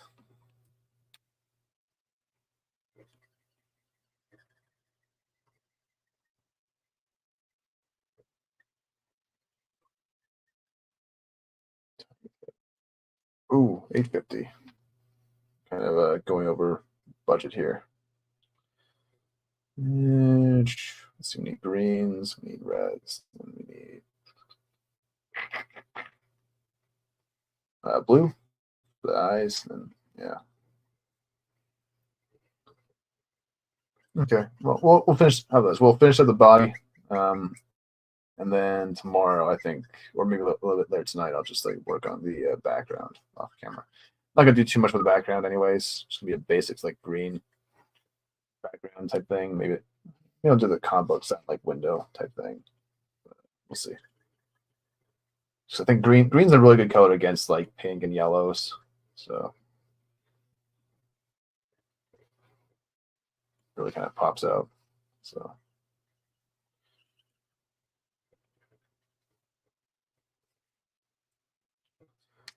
like more specifically, like a really bright like green versus like a dark pink kind of like works really well. But there's different variations of that kind of work.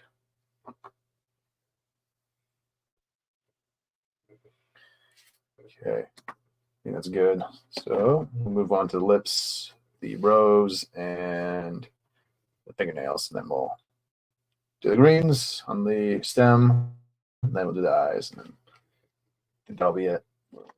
Stream here today. So gotta find some crimson. It's kind of a mix. It's kind of like a almost kind of pink sort of a hue to it almost. Kind of explain.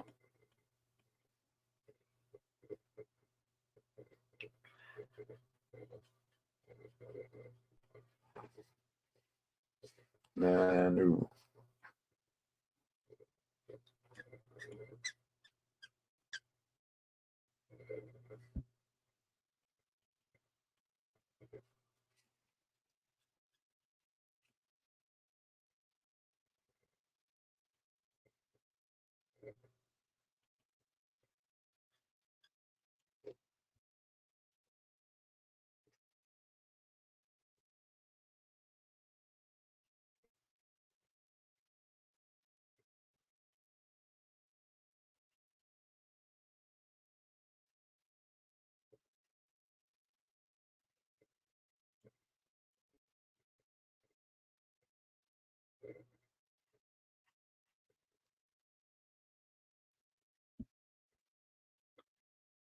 Right.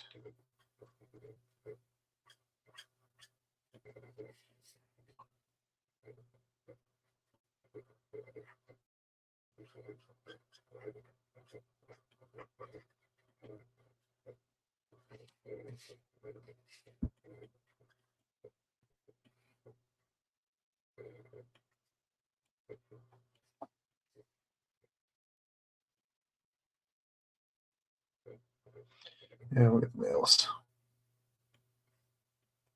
while we're here.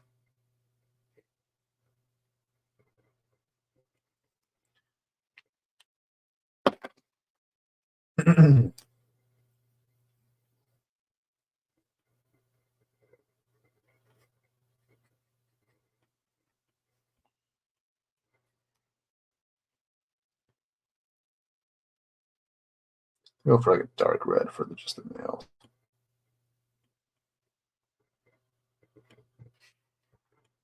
It'll contrast well.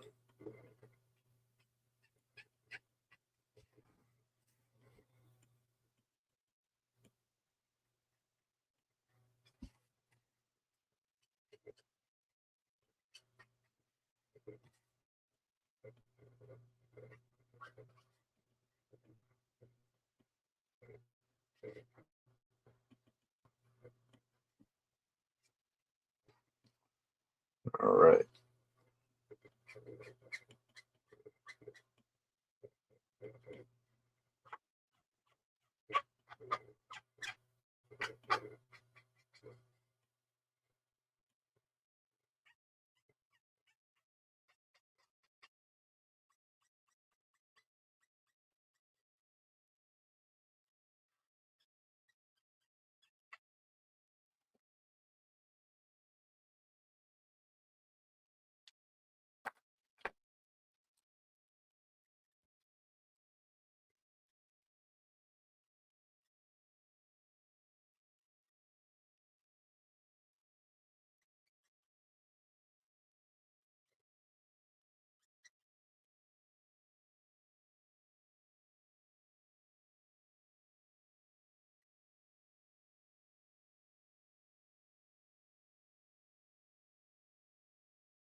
Thank you, Tina.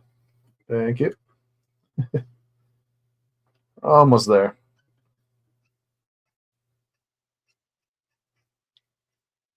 But yeah, we're doing it. This is going to be for, I think it's going to be my Christmas gift for my niece, actually. When I think about this one, because it was her favorite one, or one of her favorite Disney characters. So I'll do that.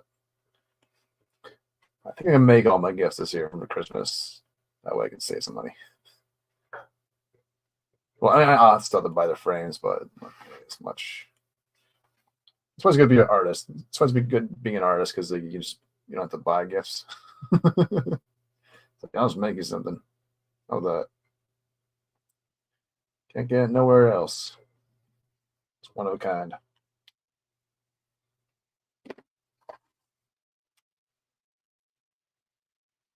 Got a little bit of an orange tint to the little inner parts of the flower here, just to kind of make it a little bit different. Grab a yellow.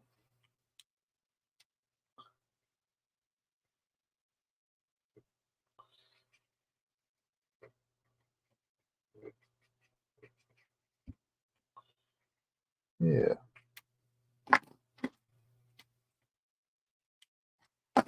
Let's bring a darker shade here.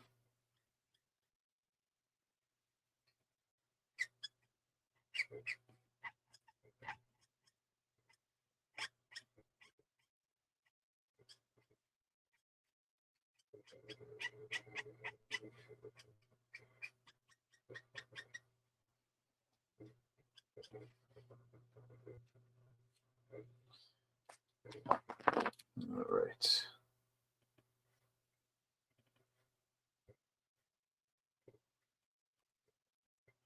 I think I might use some pencil crayons just for the nails actually later on. Just gonna make it more vibrant. It's kind of getting lost here.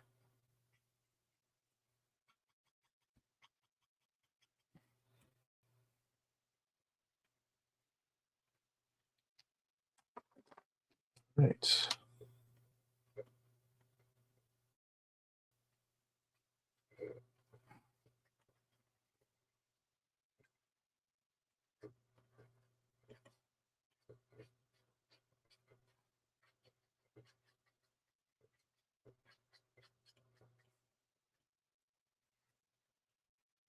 You know what? I need to grab some grays. Just a minute. Do that last. So have some cool grays, kind of will help to separate it. Yeah, exactly. I'm the world's greatest uncle. I say that a million times. It's like people don't believe me.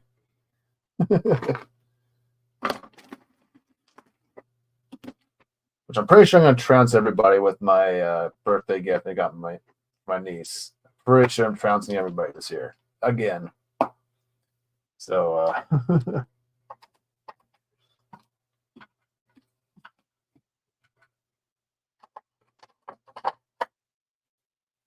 think that's it for the pinks. I think we did enough here.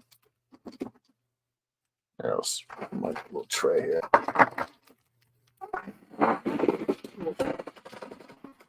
Squeaking our chair. Returns. Now we did say we want to do a little bit of a purplish blue for the eyes, just kind of make it, just kind of make it pop out a bit more. You know. Figure. Oh, that's the marker that exploded. I'm gonna tape it up in order to prevent me from getting all stickied up. The hands there.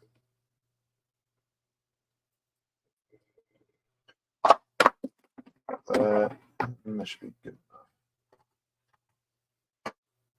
Start with the blue.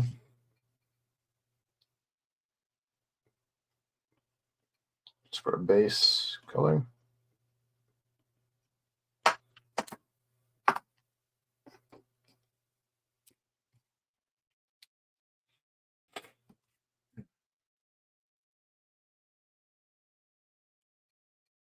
A violet on top of that.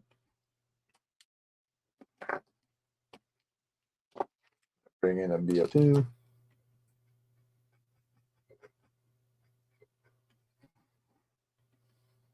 Just going to add a bit more depth to the eyes.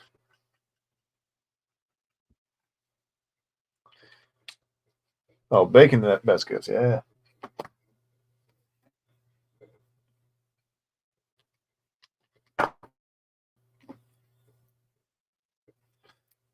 Let's get the BO5 in. I'm not much of a baker myself. I'm a dude. We microwave. So we got stuff to do.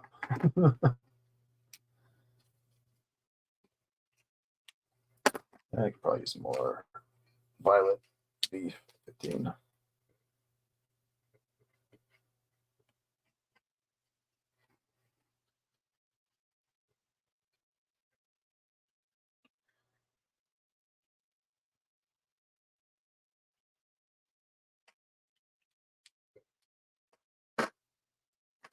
There we go.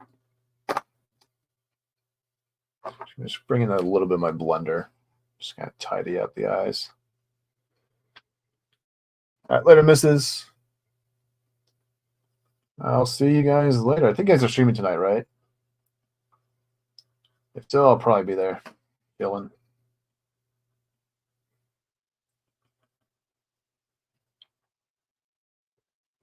Just kind of pulling back on the purple just a little more. I want to bring back that blue. The blender here. It also kind of creates a nice little effect on the eye. I noticed. I use the blender on it, so yeah.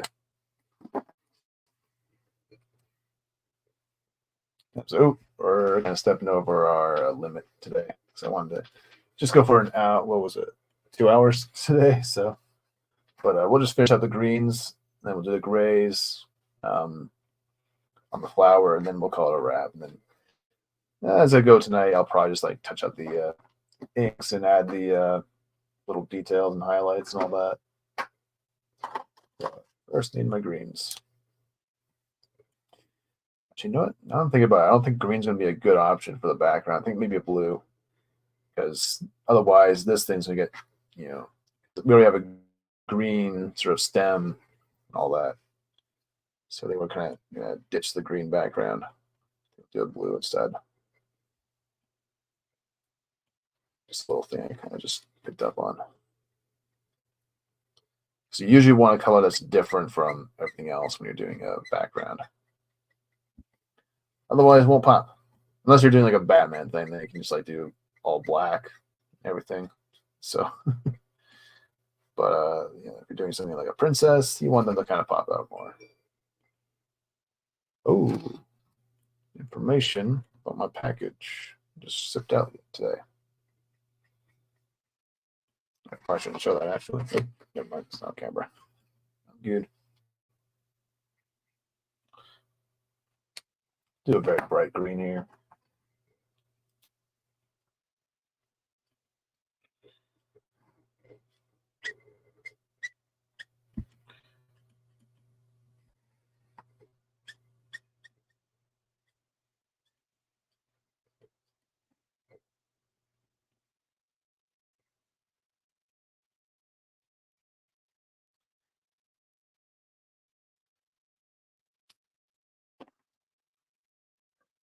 And we'll do a little bit of this guy. I think I'll add just like a little bit of a yellow. Just a minute. Yeah, originally I thought to do a yellow background as well, but that wouldn't look good because you'd be eating into the hair. So, but yellow might work for like more of a Snow White type character because she has like dark hair, and so she'd kind of pop out more. So things kind of like that. Just learning what kind of colors like look good together is very, very important when it comes to being a colorist. And just understanding like the basics on color theory and how you know, and like color combinations and complementary colors versus like primary colors and all that is very, very important stuff to kind of keep in mind. You know, it goes a long way in the end.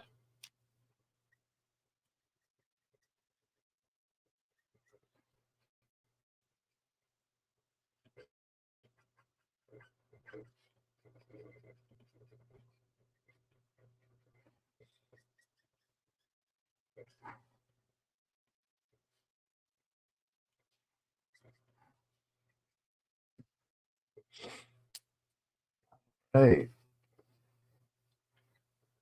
I think we're pretty much done. Just noticed a little bit of the finger got eaten up by the red. Try to minimize the damage with a blender. So you can sometimes push the ink back if you stepped over. Went a little too far in some places. Can't fully erase, but it can kind of minimize the damage. And she's kind of doing a good job here. But yeah. All right, I just didn't do my grays on the flower. Just kind of separate the fingernails because it's kind of like getting eaten up. You don't really see them very much. So let's do 4 for starters. No, yeah, dark.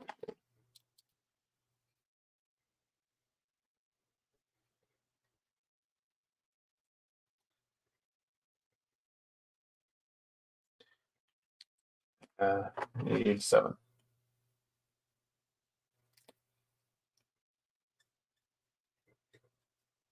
There we go. Much better.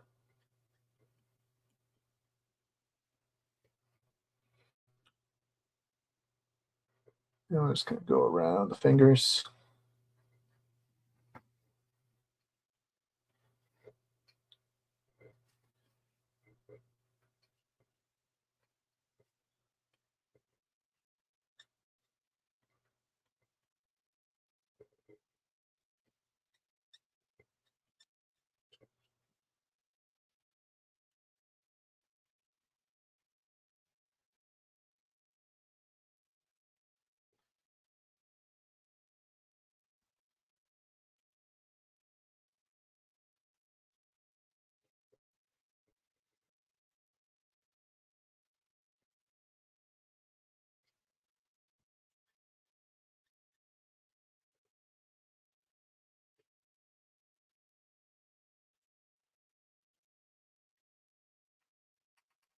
There we go.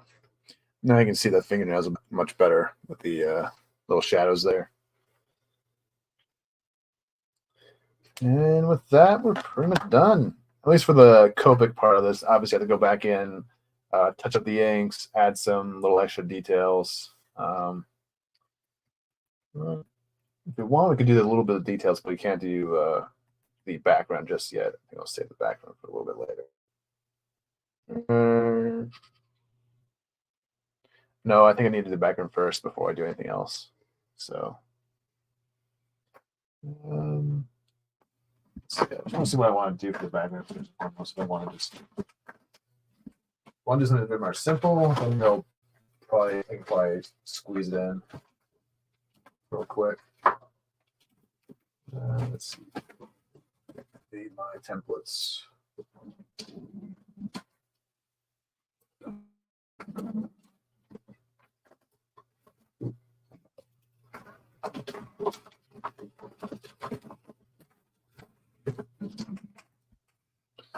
Let's see.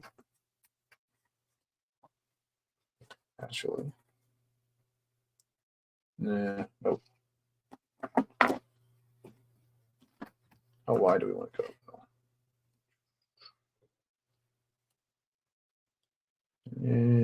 Let's see.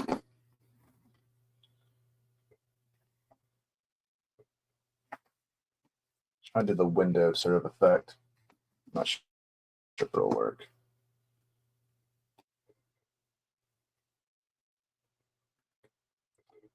Oh, that could work. I think I like that. We'll have like a little half of it kind of blue here, and then just white for the other side. Yeah, do it. I'll bring it down just a bit.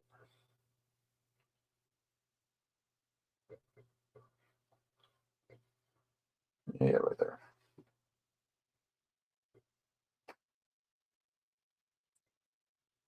Let's weigh it down with this mug.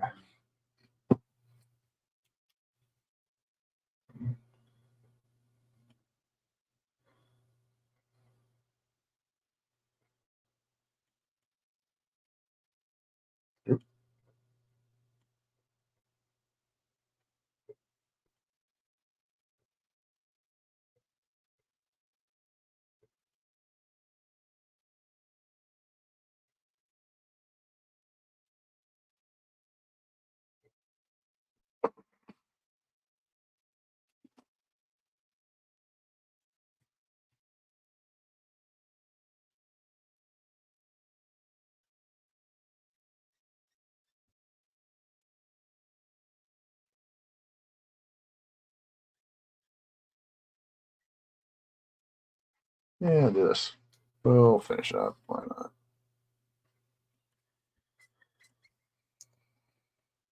What is this? We are doing Aurora. Thanks for joining us, Grumpy. Oh, I gotta stay up a little bit longer now because Grumpy's here because I think he's gonna want to see what's at the end of the stream. It's pretty cool. It's pretty cool. Yeah, we're doing some more Disney stuff. Now, I actually, if you, not too sure if you saw Grumpy, but I was actually on Maria's channel, the Geeky Crochet. And I was on her channel on Thursday, and I did the original pencils for this, and so I'm coloring her today. So we're doing here today. So yeah.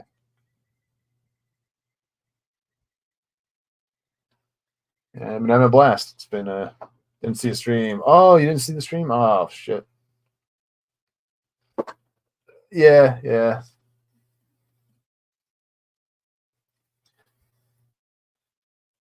Yeah, I couldn't decide if I wanted to stream today earlier.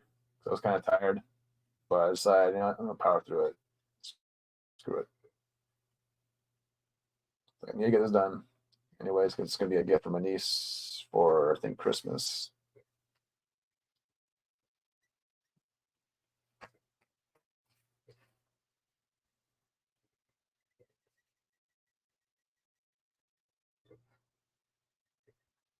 So hold on to this for a whole 3 months.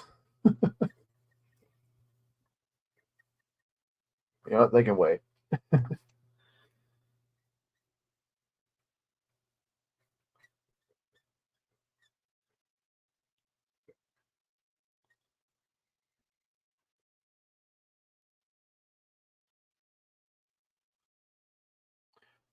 See,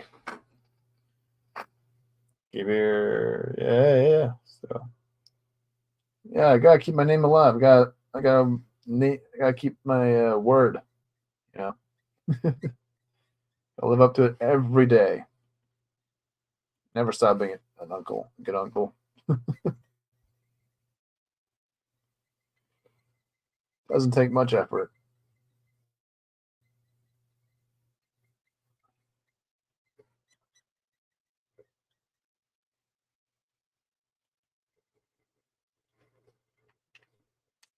All right, let's get a little bit of shadow going on, and I'll call it a wrap on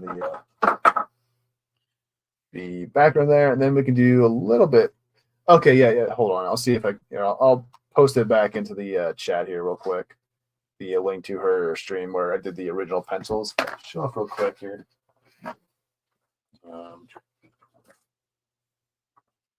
Yeah, these are the original pencil I did on Maria's channel. Let's post the link. Repost it to the chat. Boom. Yeah, that's where I did the original pencil and inks. So I might go on our channel maybe on the 10th because I can't go this week. I'm just going to be out of town. But on the 10th, I should be able to make it.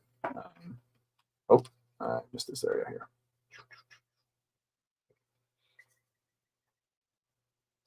But yeah, so on the 10th, I'll be joining. Hopefully, I'll be joining if she has other plans or if I have other plans. But that's kind of my goal, anyways, because she's kind of giving me an open invitation anytime I want to come on. So I'm royalty now on our channel.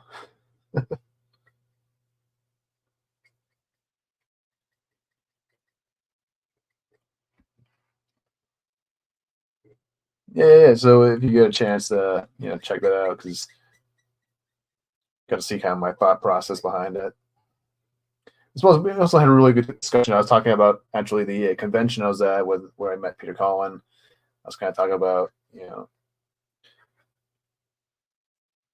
the kind of person he kind of was in person. He's very much how you would want, I think, Peter Collin to be in real life. Good to her night to you. What? Okay, cool. Oh, cool. I don't mind being a knight. Oh yeah, I'll be a knight. You have swords and horses.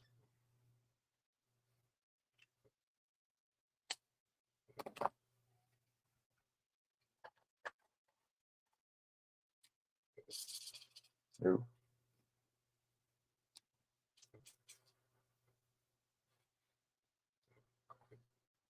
Yeah. Let's do 26.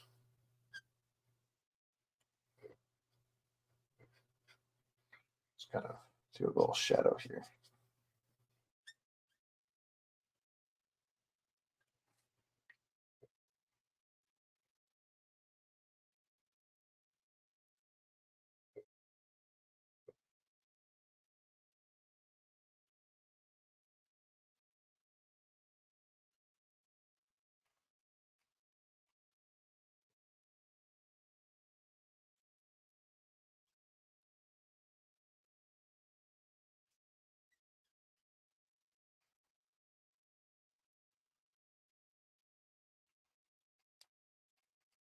Mursky Dismal on Rainbow Bright.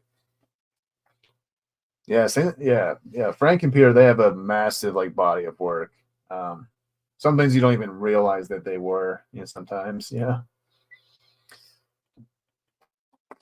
All right, let's see. What time is it? 5:20. I'm kind of going over my limit, but that's okay. Do I want to do the touch-ups now? Oh, screw it. We'll do it. We'll finish it off. Whatever. Screw the rules. Rules are for bitches. Ain't here for that. Oh, stuff here.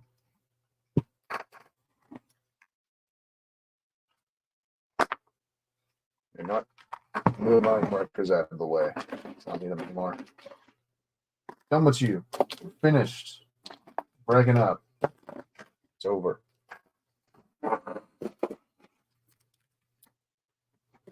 Must be there.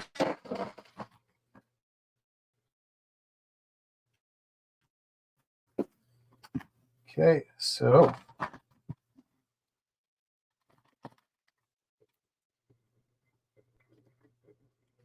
this guy.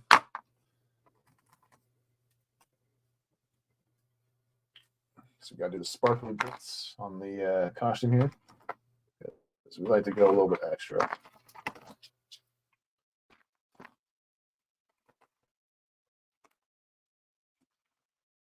Maybe.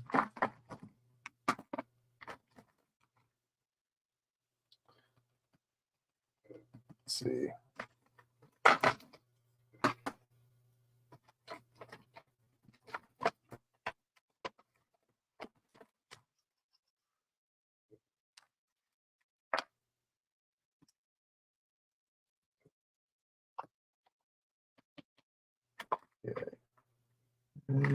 Should be enough. You off to the side. In case I need it. Let's see. Well, first we should get the irises going. So grab my buddy here.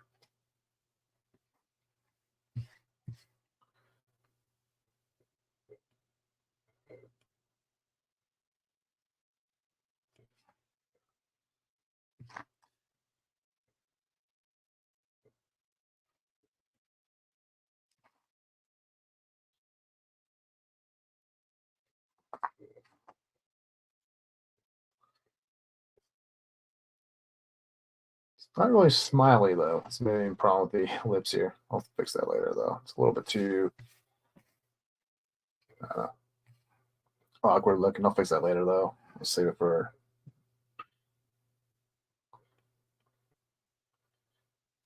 make it more like she's smiling. She's like, "Oh, what are you?" She looks kind of like mad at you. It's like, "Are you serious, bro?" It's kind of space she's kind of giving us. You understand? You understand? Oh, okay. Let's see. All right, Mackie was taking out trash CVS style yesterday, though he doesn't quite realize it. Well, may have somewhat might have some anger or disappointment right here as I express my discontent. And oh yeah,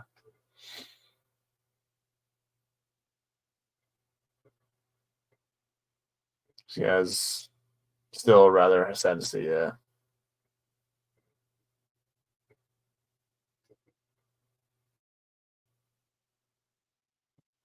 Yeah, it's okay. Don't I don't really mind. I don't really care, honestly. Like, talk about who. If you want to talk beef about someone, that's fine. I don't really care on this channel. It's like I'm not scared about any of that. Like, it's like I don't care who I anger. My show. It's like I don't care anymore.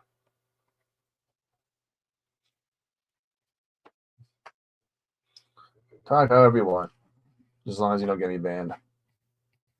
I don't know how you would, because I don't know anything about YouTube stuff. I'm not an algorithm chaser, so I don't know. I just draw pictures. Yeah, fun.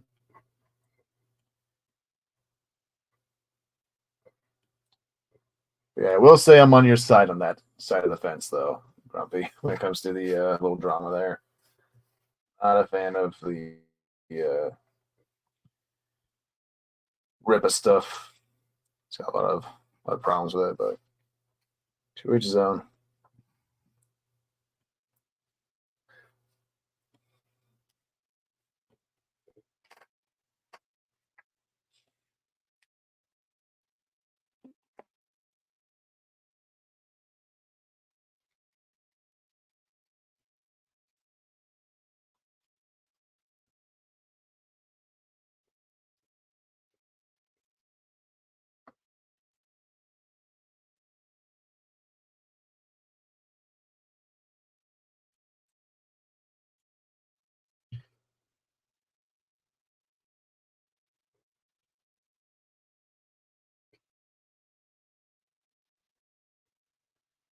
All right.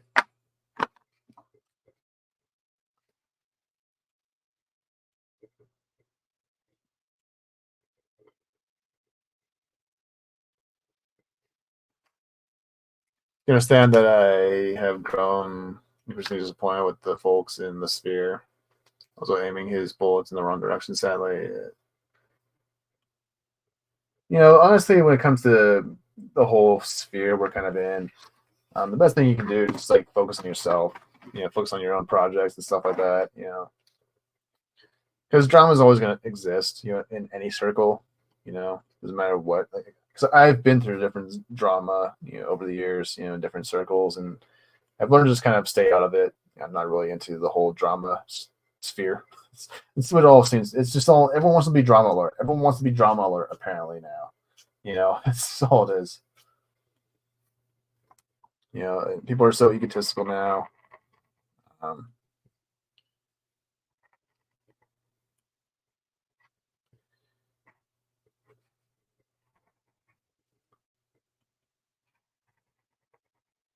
Just the way it is, but try not to focus on it too much. What if I do? Hold on, yeah, sharpen you up. A little white on the fingernail might actually pop out more.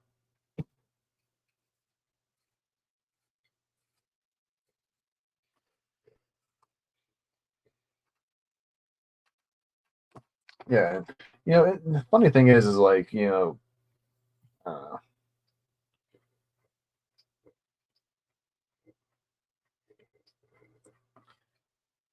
not too sure I want to go there right now.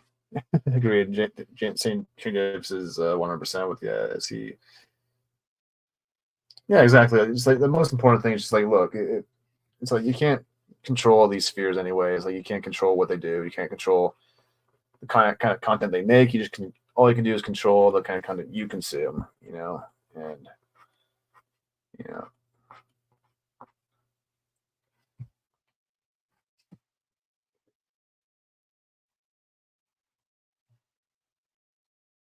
And I have kind of come to the point where I stopped like watching certain channels. I'm not gonna name names because I'm a gentleman and I'm really a fan of stirring the pot. But there are some channels I used to watch, but I don't watch anymore just because I think that it's just kind of counterproductive now.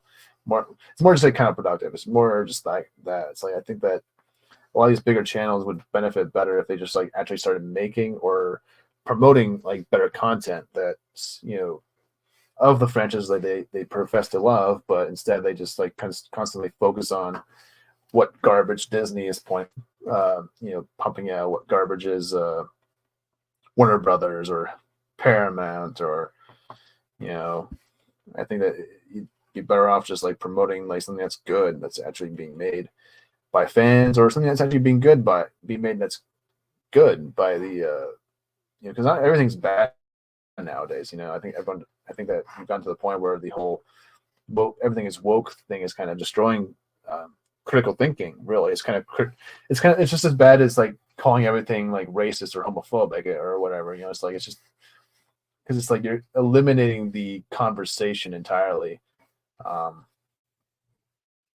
If you're not like if you're just doing that, even starting Craig is pseudo grifting with his own game award thing. That is, I don't really know who is starring Craig. I don't know who that is. This is I've kind of become like a little bit more detached from like a lot of these circles. I'm still friends with a lot of these people. Like I still drop by certain channels every now and then because some of them have meant a lot to me over the years. So I don't like to, even if I don't agree with their content they're making all the time, like I still consider them a friend, that sort of thing. So a lot of them did like kind of help me, kind of were very supportive of my channel when I was first getting going. So I'm not going to just like throw them under the bus,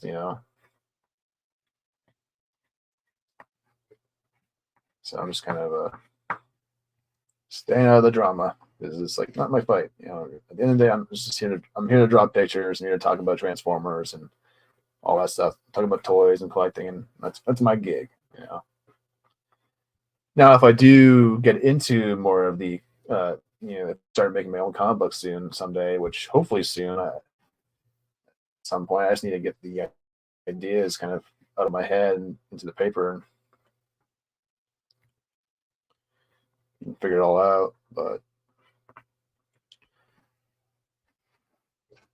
am I just terrible? So why not stop? Yeah, it's like, I kind of made this comment because I watch Sound Engraver and Professor Geek a lot, and I made this comment on Sound Engraver's channel last weekend, where I said, like, look, consuming, like, if you are a channel like that, say, reviews like Disney Star Wars all the time, and every single time you reviews Disney Star Wars, it gets worse and worse. Like the next show is just worse than the last one. I mean, it just gets to the point where, it's just like, it's kind of like if you were to, it's kind of like if someone like was to eat McDonald's or fast food like for a whole week, right?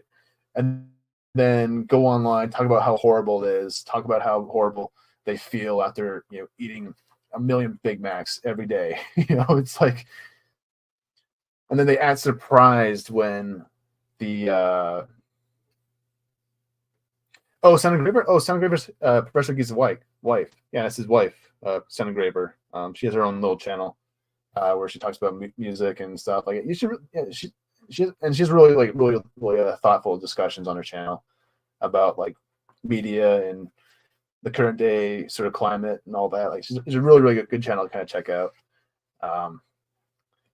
You should be able to find her channel on Professor Geek's YouTube channel, but yeah. So, but yeah, it is kind of like, when you, so like if you constantly consume something, it's like you can't be surprised when like Disney is still around, even though, because you're still buying the tickets to go see the new Star Wars movie or the new Marvel movie, and not saying you should never ever, like, because I've gotten to the point where it's like I'm not even fully committed to a boycott anymore. Like, I boycott what I genuinely do not want to watch at all. Like, if I don't have any genuine desire to see something, I never see it. Like, but if I do see something that does pique my interest a bit, like the Wolverine and Deadpool movie that came out, then yeah, I'm gonna go see it. It's just like, but I'm not. But at the same time, I'm not like rushing to the theater to go see it. It's just kind of the way it was it was just kind of like a situational thing when I went to see it. But it's just like, it's like, because at the end of the day, I can't fully boycott something. All these companies. It's like, am I just going to boycott all? It's like, well, am I not going to? Because like, what if I want to get my nieces something? They love Disney, so they still love Disney, and am I supposed to just like ignore? Am I supposed to just like not get them like a little Disney coloring book or something like that? Like, you can never fully. So I understand that you can never fully like boycott something ever, because it's like there's it's like there's always going to be a slippery slope to that. But I think it's just the amount. But I think that you can minimize that. But it's like the main problem is like it's not the fact that they're reviewing it or talking about it. It's the fact that they are surprised it still exists, and then they aren't and they're dishonest about the way they approach it. That's the main issue I have, is that they're very dishonest. I think a lot of these channels are very dishonest. When they act surprised, when they pretend to be surprised, when something that they know is going to be bad is bad. Like the Velma show. Yeah. That should be her. Grumpy, but yeah. So, but I mean, it's like the Velma show. Everyone should have like ignored the shit out of that TV show. It's like the trailer alone should have told you everything you need to know about that show. You know what I mean? But what did everyone do? Everyone just went and hate watched it. Now, I'm not saying that the hate watching is what got it a second season, but it didn't help. But it's like, I don't think it's even an important thing. It's not even that these companies are still making money, or that they're still getting seasons. It's the fact that they're still relevant in public consciousness. Like, that's the main issue with Disney, is with constantly consuming Disney and Marvel and all these like horror, or rather badly produced Marvel and Disney properties. That's the issue with it, is like you're promoting it, you're like keeping it relevant in our consciousness, in our in our lives. And if it's not evil, for it is inanimate. The people running Disney are evil. Yeah. That's kind of like the whole thing, right? But I mean, at the same time, it's like you can't. It's like, well, am I? It's like, what is the end goal, anyways, of that, anyways? When you really kind of break it down, this is like, well, if Disney goes under, well, guess what? You are destroying. At the same time, you're still kind of you're taking away the jobs of certain people. People who work at Disney, Lucasfilm, like people like the staff at Disneyland, the animators are going to get fired. Like animators will go away. Now they'll probably get more jobs, but it's like at the same time, like some people just roll. It's just one of those things where it's like there's a big like kind of slippery slope when it comes to like a full on boycott. You know what I mean? Like it's more. I think it's more important to. I'm not sure where I'm going with this. I'm not really in the mood for like a philosophical conversation at the moment. I'm just kind of shooting the shit right now, to be honest. But I think there's kind of more layers to it than just like we need to just destroy this company 100%. It's just like, well, if you do that, you could also be potentially destroying someone's life, because someone might be very dependent on a Disney paycheck in order to get by and provide for their family and stuff like that. Now I do agree that most like the Disney execs are 100% evil. There's a it's like you can't run a company where you film a movie right next to a concentration camp, like what they did with the Mulan live action movie. Like it's like you can't be a good. It's like they're obviously evil, but I don't think everyone is evil at the same time. You know what I mean? Like it's there's different layers to Disney than just the corporate. There's also the people who run the parks, run the animation teams and all that. And obviously, there's probably layers of that where there are dickheads in charge there, but I don't know.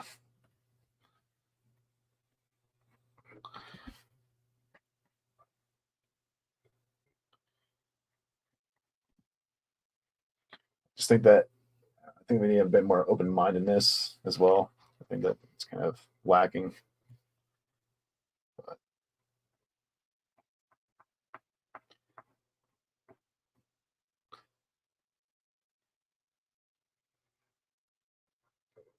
yeah, I just don't think that like having all this like constant like content, like what I was saying earlier, was of constantly like hate watching, constantly talking about these horrible adaptations. Like I don't think it does anything good for that franchise to begin with. Like it's like, are you really doing any like you'd be doing much better for Scooby-Doo, for instance, if you were to actually promote some of the older cartoons, the older animated movies, than talking about the new Velma show that's out. You know what I mean? Like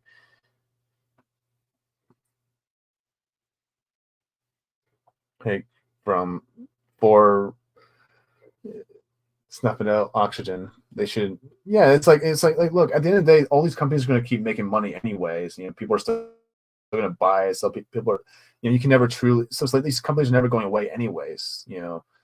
I think that we should what we should be doing is keeping them irrelevant. At least those kinds of horrible stories that they're telling. That way, maybe one day they can come back and do something that's actually genuinely good, and maybe they'll learn a lesson. But if they don't, then who cares? I don't know. Come on, except for a quick blurb and promote good. Yeah, I mean, it's one thing if you're like a Jeremy Johns, right? If you're just a reviewer, you just review everything equally. Like that's different than like constantly making content, like talking about how horrible Disney is every 12 seconds. It's just like sometimes you just need to take a like it's like you can be like all this time spent on this kind of content could be spent elsewhere. I think. And I'm kind of ignoring my lady here. Need to do some dots and some sparkliness. So we like to jazz up our ladies.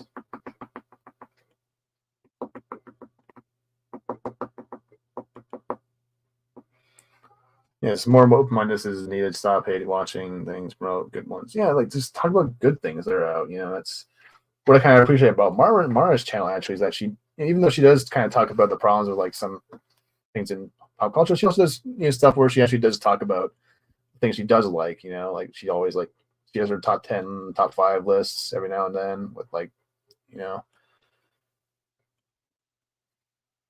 yeah.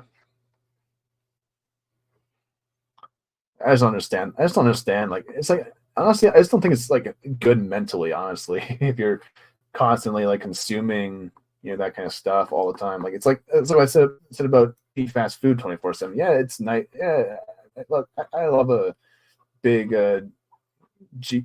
greasy cheeseburger from fucking Burger King every now and then. But if I ate that, it's like look, I love my Burger King, but it's like if I ate that shit every day of the week, I would probably look like the Penguin from Batman.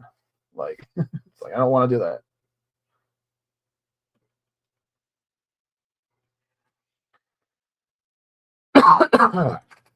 Rather look attractive or semi-attractive. All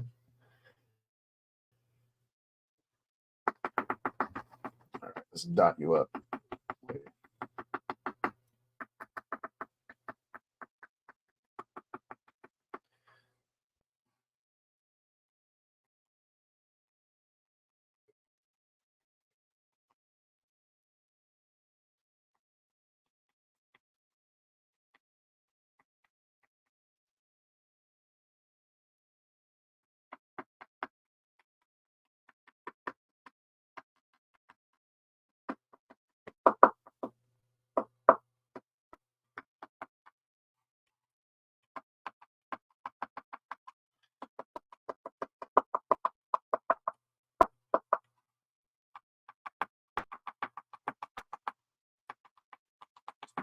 Kind of did the same sort of effect when I did the other princesses, when I did the big frame piece. I like to do little sparkly effects. I don't know, because like sometimes like some of the artwork I've seen, they kind of have this like little effect on their dresses and all that. Just kind of helps make it pop out more. I was very severely disappointed to see. Yeah, that's just so stupid. Like, okay, I'll address that. This is a stupid fucking thing. Like people who are against crowdfunding. It's like no, it's a good thing to be crowd. It's like no, it's like the only reason why Eric July was able to do that with ISON is because he already had money to spend on the book to print the book and all that. That's the only reason why that worked. Like that's why right now I'm not too sure how far along that a Yellow Flash project is, but it's like no, it's like look, you'd have been much better off if he would have been much better off if he had crowdfunded the book. That way he could actually pay John Dillard for what he was being paid to do. Like it's just, and as a result of that, because of that deal he made, that stupid deal he made, he ended up lose. He could have had so much more money in his bank. Like I don't know. It's like I understand he's trying to do the whole like smirk and all. Yeah, thanks. Yeah, I'm thinking about changing out the mouth though. It's a little bit too. It doesn't look as like smirky. I don't know. Maybe I'm looking at it weirdly. It's just my angle, but it's just like you could have had because like you could have already had money in the bank by crowdfunding it, and you could have paid your artist, already. Because like the thing is like Yellow Flash doesn't have. I don't know what his financial situation is, but it's like if he had the fund, like if he had the same funding that Eric July had, he wouldn't. Then yeah, it wouldn't be an issue. But but you can only do that. But like that's why crowdfunding is important because you can just get money in, and you can pay your artists, you can pay your letterers, your writers, or whatever, and then it's just like it's like so much better than, and it's not just that you're getting a good product most of the time because like someone's spending more time to develop it, steal your money because he hates you. Yeah, it's like it's just stupid shit like that. Yeah, that's also a thing I really hate is like, it also doesn't help that when Yellow Flash like basically leaked his his cover rate, which is just a big no-no for artists, which I kind of covered that before on the channel here, but it's just a big no-no that you should never do to an artist ever. So like he's already sealed the deal for me not to work for him though in the future. That's for sure. It's like nope. not taking chances. Because because he would because even if he did have problems with EVS, he would never have. If he was actually like professional about it, he wouldn't have that. He would have just like said, you know what, I don't want to associate with you anymore. I don't want to be friends with you. We don't connect or whatever. Like that'd be one thing, but it's like the fact that he's like going out of his way to just to try and get back at him for whatever reason. It's just stupid. It's like, and anyone who's taking Yellow Flash's side on that is just like look, he's the one who started that whole drama in the first place. Like EVS did nothing to him at all. Like that whole throughout the whole ordeal. Like it's all him. Now you could complain that he's like farming drama, but that's what a lot of these channels do anyways. A lot of channels do here farm drama anyway. They farm Hollywood drama. They farm, comic book drama. So it's just like, well, what's the difference? You just don't like it because they're calling out a YouTuber you like. It's just kind of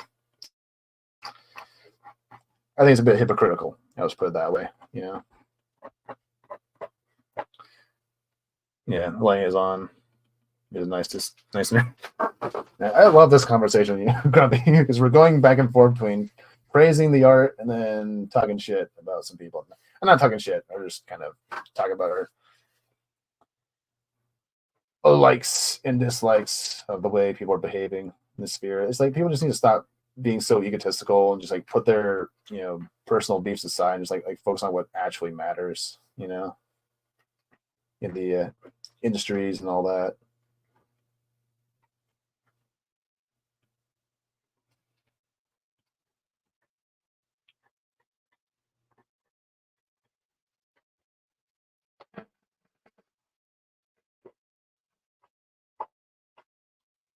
Yeah. No, Flash is a jerk. And Diller should have never. Yeah, he never should take that deal at all.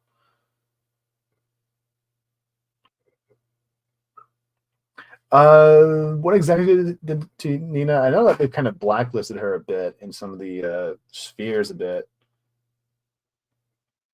because she's been supporting you. It's just like, I don't know. It's like, when did we become? It's like I thought that the whole point of the fandom menace was that we're trying to combat the SJW mindset of blacklisting people, and doing all these things. It's just having all these like circle all these whisper networks going on. It's just like, well, we're just becoming what Marvel and DC are now in comics, really.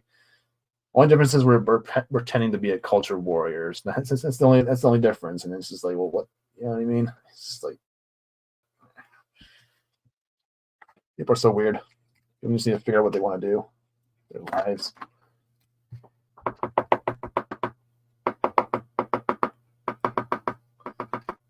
But whatever. Everyone can fight with whoever they want to. I don't care anymore. And this isn't just me being like look, I'm a big fan of EVS, but it's like I wouldn't. But it's like if I disagree with him, I disagree with him. It's just like I'm not afraid to disagree with people I admire. But it's like there's a certain things where it's like there's clearly a right. There's clearly people in the right and clearly people in the wrong in certain situations. For the Sen deal and clearly got it. Junk 3PO also betrayed Anna for no reason and lied about it. Oh, really? Wow. So I kind of heard about something like that where it's like someone, kind of, ditched her wedding like that. I didn't know who it was though. I didn't know who it actually was though. Yeah, that's kind of yeah.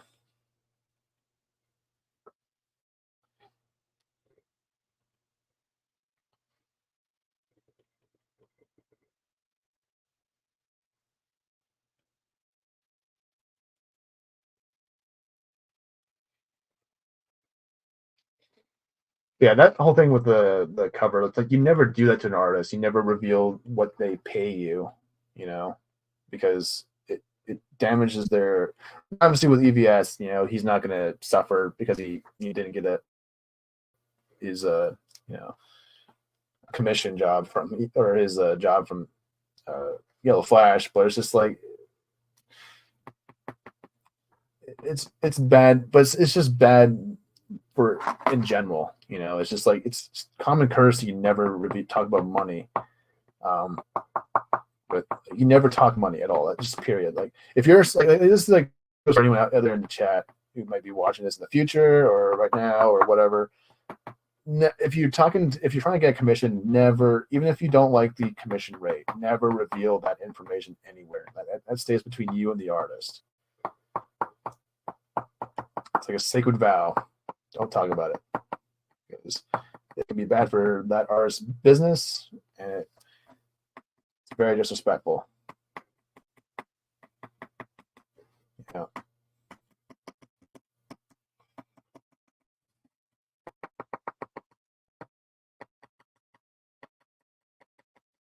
And that was enough for me to be like, nope. Yeah, exactly. It's like it's so annoying. It's like he doesn't necessarily tell you about it. Like, yeah, because like they're just trying to, you know, they're not acknowledging, and that's not. It's the fact that they're not even acknowledging their own mistakes and stuff like that. Not acknowledging their own, you know, decisions that they've made that have been poor and all that. It's kind of trying to sweep it all under the rug, sort of thing.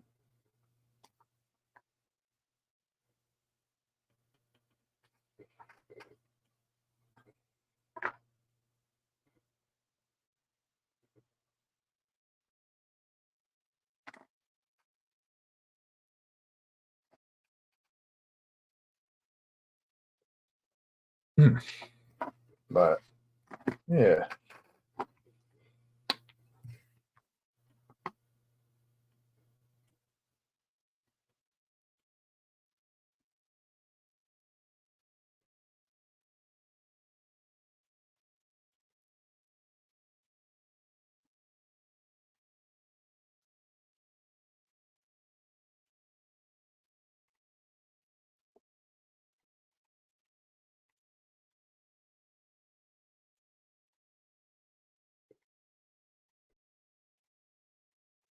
Anyways, I'm running on. Oh my god! See, I promised I'd end the stream at 5 o'clock. We're almost at 6 o'clock now, my time. Thanks, Grumpy. Appreciate it. That's okay. We're almost done this drawing. Do some slightly bigger sparkles. 5 minutes later, he tweets out that he's going to Megatron for Rip first. Both sad. Yeah. Oh, okay. Yeah, that's yeah.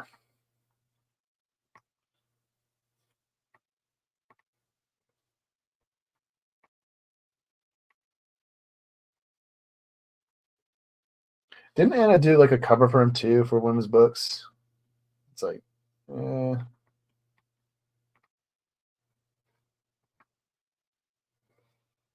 like.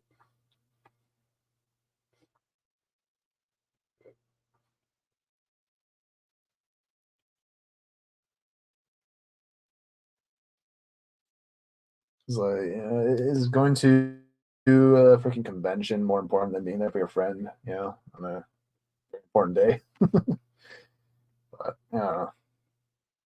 Some people priorities are different. Yes.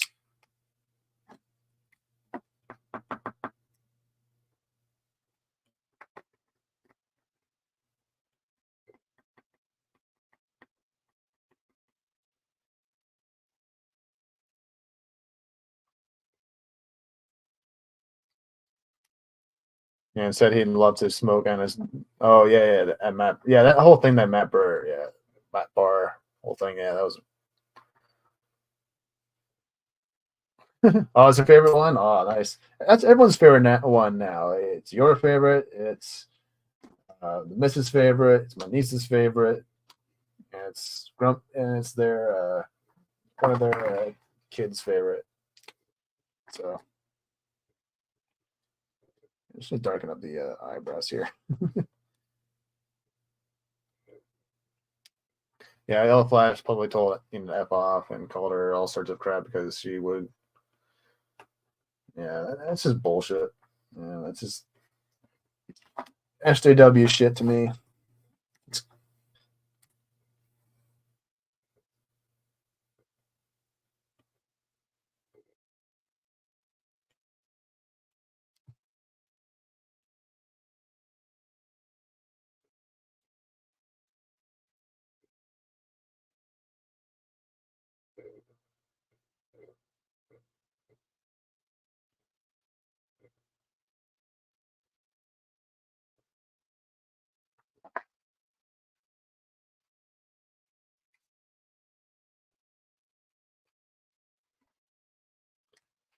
Yeah, and a lot of people are just like blaming EVS. It's like, look, all he's doing is like for like farming drama. It's like, look, all he's doing is like doing what they do, you know, at the same time. You know what I mean?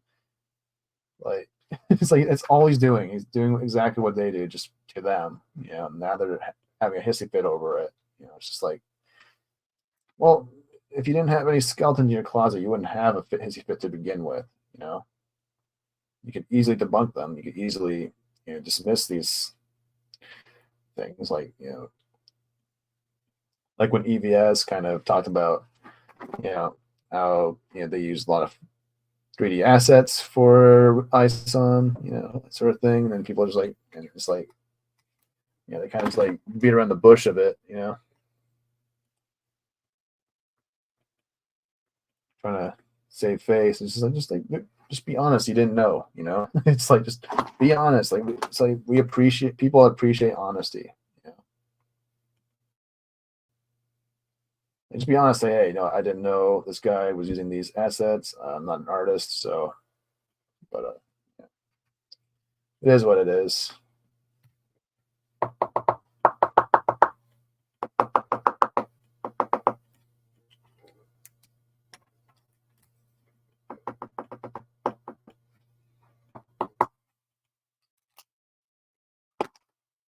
Yeah, everyone's an SJW now. Everyone's just becoming an SJW now. They're all just doing the same things they did. They're just doing it differently.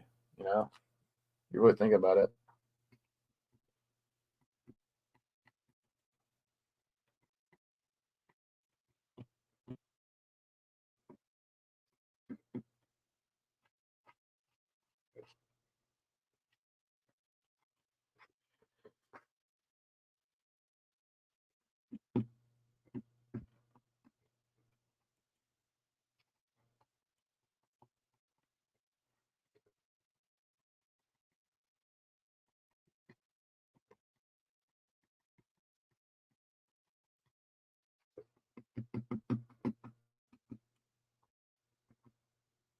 And what's funny too is that he actually, I think Yellow Flash made a video where he said, "Hey, if you want to be friends with EVS and friends with me, you're cool." And it's just like he's like shitting on all the people who are trying to be friends with EVS. Even though he just said, "Oh, you can be friends with EVS and me."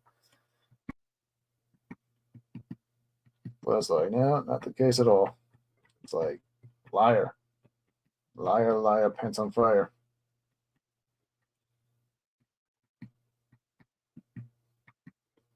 It's like, y'all need to grow up. That's rich coming from someone like me, believe it or not. Yeah.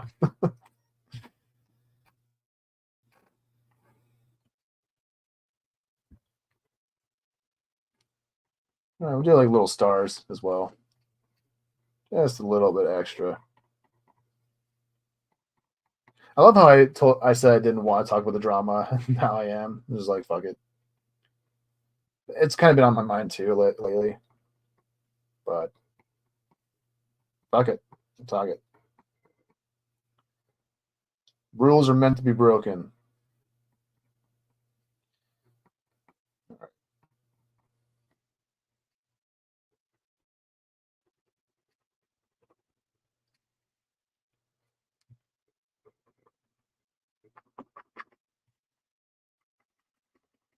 Yep.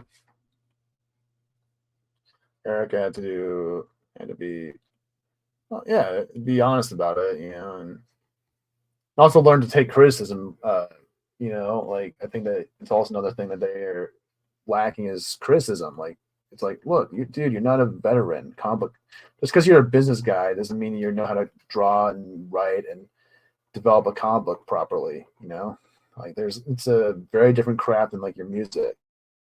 You know, and it's a craft that you should kind of learn to respect. And especially when it comes to taking criticism from people who have been in the industry, like Ethan Skyver, like, you know,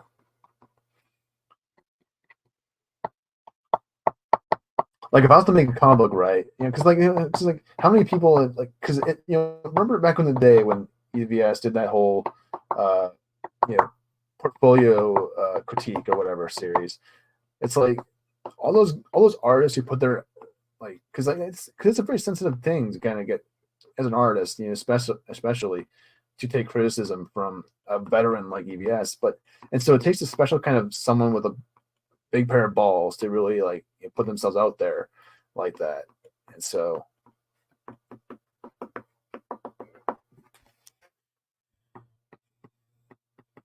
just want to point that out, you know. And so if you need to be kind of person, if you want to be in this industry, the reason why it takes that much balls because you need to learn how to take that kind of criticism as an artist, because otherwise you'll never improve. And no matter who it comes from, no matter who the criticism comes from, even if it's a person you don't like, you know, because even that person that doesn't like you or you don't like them, they can still give you good criticism, you know. You might not like the place where it's coming from, you know, might not like the intention by the person giving that criticism, but at the end of the day, good criticism is good criticism, you know.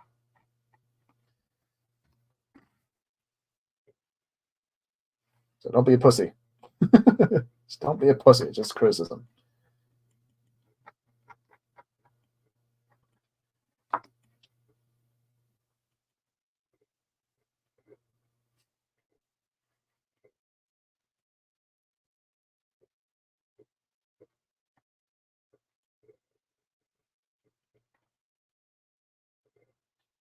I've taken criticism, you know, I'm sure Grumpy's taking criticism. You know, we're not crying about it online though, are we?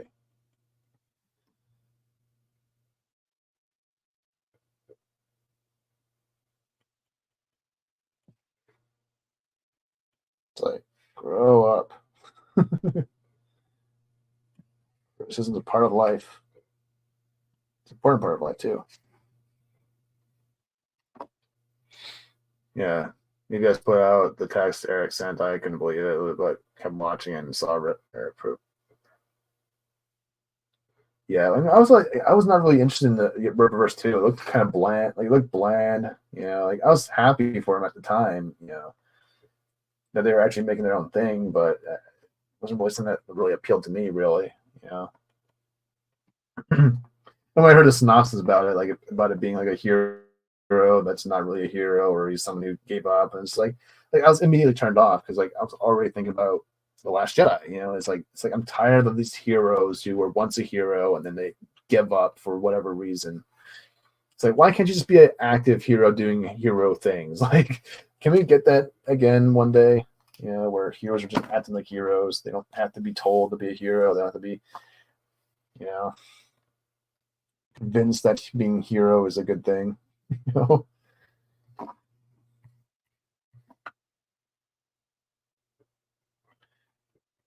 So just from like a story perspective, that just wasn't interesting at all. But at the time, I was like, okay, well, if this is your kind of story, and these are the kind of people who want it, then it's like fine. But yeah.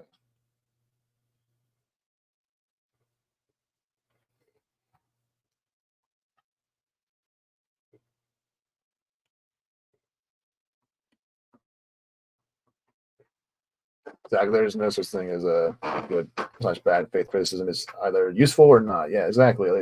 Like if you like, let's say hypothetically, I hated your guts, Grumpy. You know, but if you thought that I was, but if you pointed out and thought that I drew my eyes like too far apart or something like that, or the nose looked kind of off, it's like you wouldn't be wrong.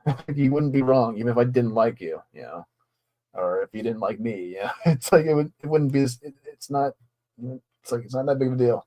It really isn't. They make it way bigger deal than it actually is.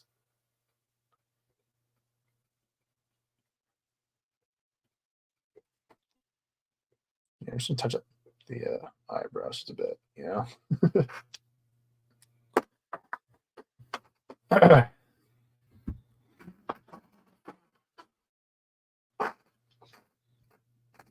Yeah. Oh yeah, yeah. That too. It's like, well, obviously it's easy because you can just hire someone from Brazil to trace over a bunch of 3D assets. Of course it's easy. Of course it's easy when you have that kind of a level of talent, with you.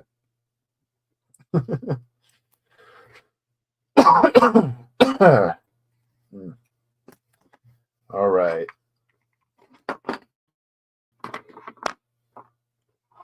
I'll listen to Eric. I wish I had read the synopsis and paid better attention. Heather Antos for Satanism. Wow. Exactly. I know. I was just like, have you seen what their work is? It's like, I've seen a little bit of it, and I could barely watch it, honestly. It was just like weird shit. It was weird ass shit that those ladies are into.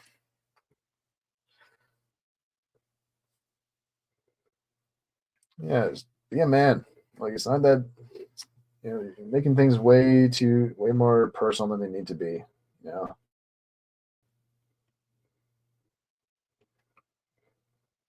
Anyways, we're just going to kind of tidy up the inks here, and then we can do our show and tell, which has been delayed thanks to Grumpy. That's okay. I like the discussions. That's all good. Even if I'm a little bit out of it right now, because I'm kind of just, it's been really tired all day. You know, been doing some running around the house lately, so yeah, exactly.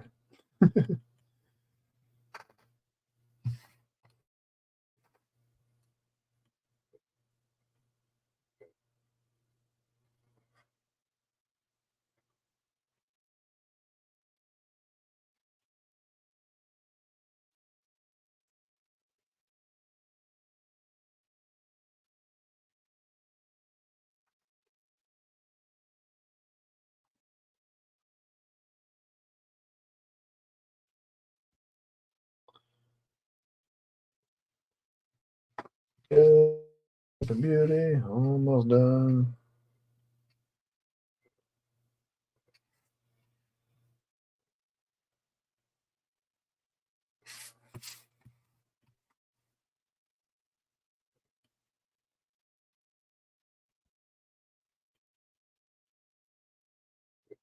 Just cleaning up the inks.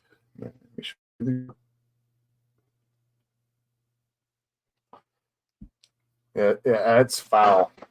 I have to answer for that girl they abused, as well as working with.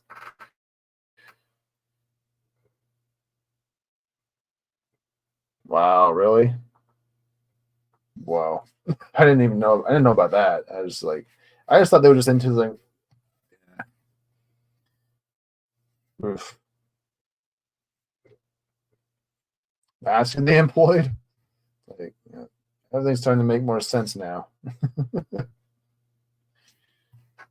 Yeah, that's just. Ugh. I don't even know if I want to go there. It kind of speaks for itself, honestly.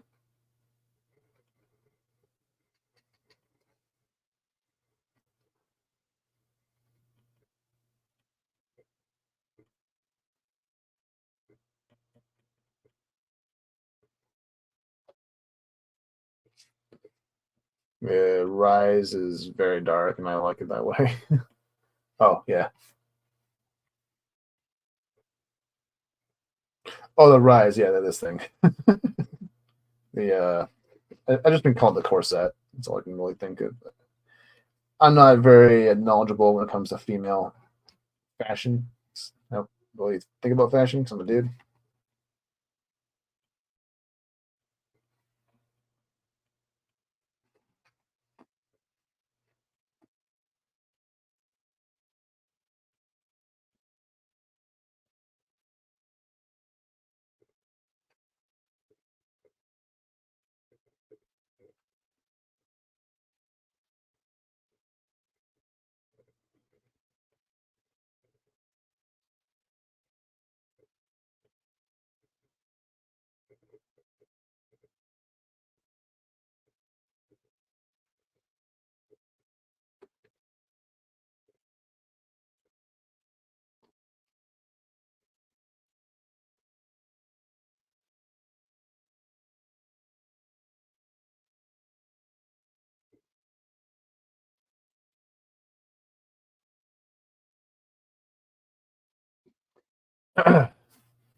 Rose and Rise autocorrect. Yeah.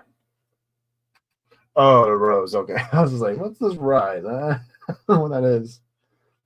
At first I was like, oh, is that like what they call that corset or whatever or whatever it's called?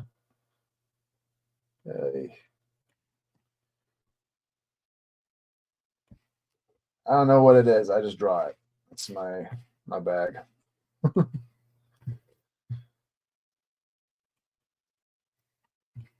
That was a 610. Ooh. Okay. Yeah, well, get tomorrow off. So good.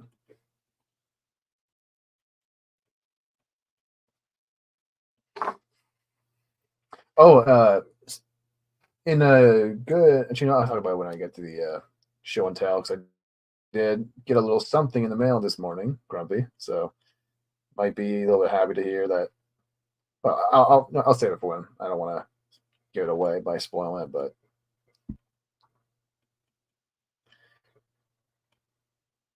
I'll say this: I'm getting started on one of my combiner teams.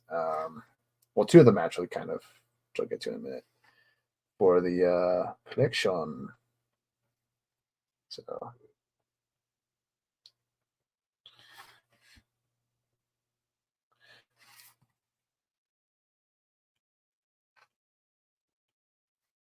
let's see. So last time I was here, I think I showed off the Minosaurs. I'm just trying to think about which ones I didn't show off yet. See, one kind of means a thing on the channel where I talk about the newer figures that I added to the collection. But if I like, whenever there's an update in the collection, I kind of want to do like a showcase at the end of the stream, just to add something a little bit different. Spice it up around here. No spoilers. Yeah. We're almost there. We're almost done. So we'll be showing off who I got. That you're sitting right next to me. So I think I got the other guy as well, because I didn't show him off last week.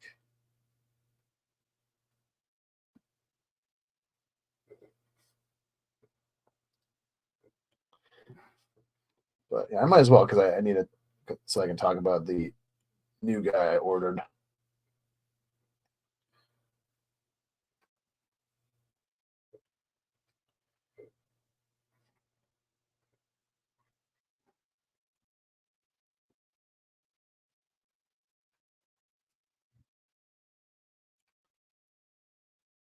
Just gonna touch up these fingers. We're all done. I think. Almost. I'll leave this done.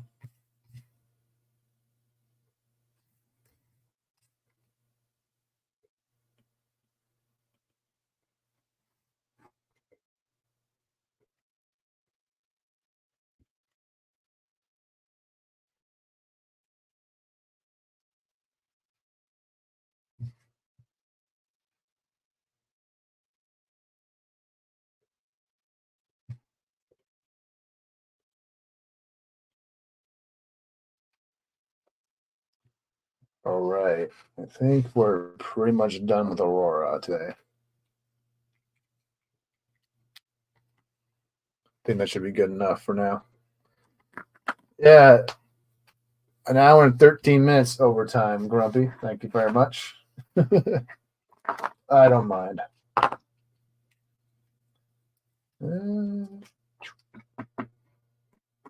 Yeah. As well.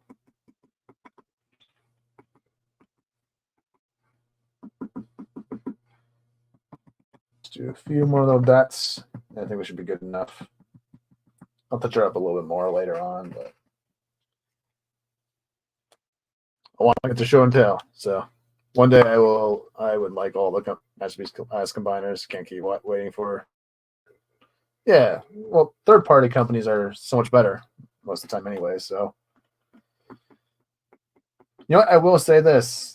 You know, I'm kind of glad that the Rippaverse hasn't taken off, because then I'd probably have to end up spending money on merch. You know, if I was really into it. You know, I really want to get a Cyberfrog action figure. Actually, I really want to get a Cyberfrog. It looks cool. My Transformers. Now, that's a crossover I want to see. Cyberfrog and Transformers. It'd be kind of cool.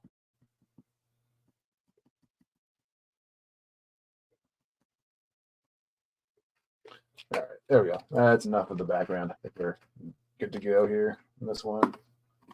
Just gotta put my markers away and sign my name. Then we can do our little show and tell segment. We're gonna implement into the channel because I want to. So I like showing off. I'm an asshole.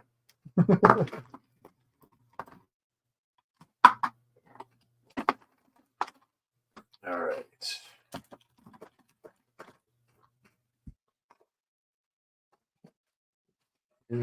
Here, buddy. So put my markers away real quick.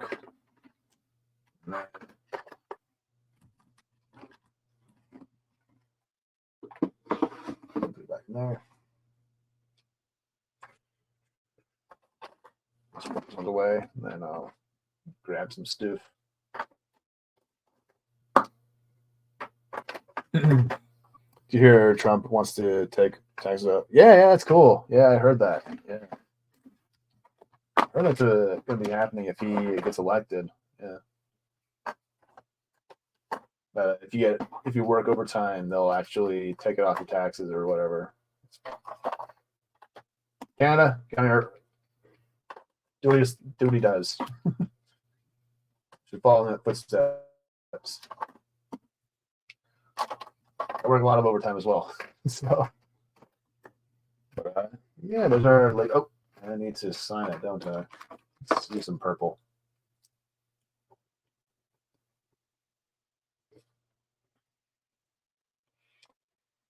I think I'll put it right here.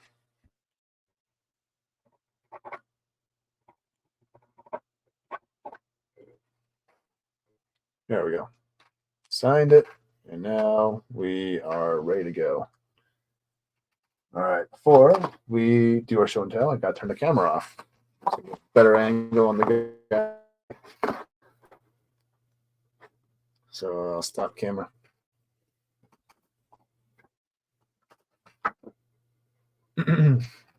Move my camera, set it first and foremost. And we'll grab this guy.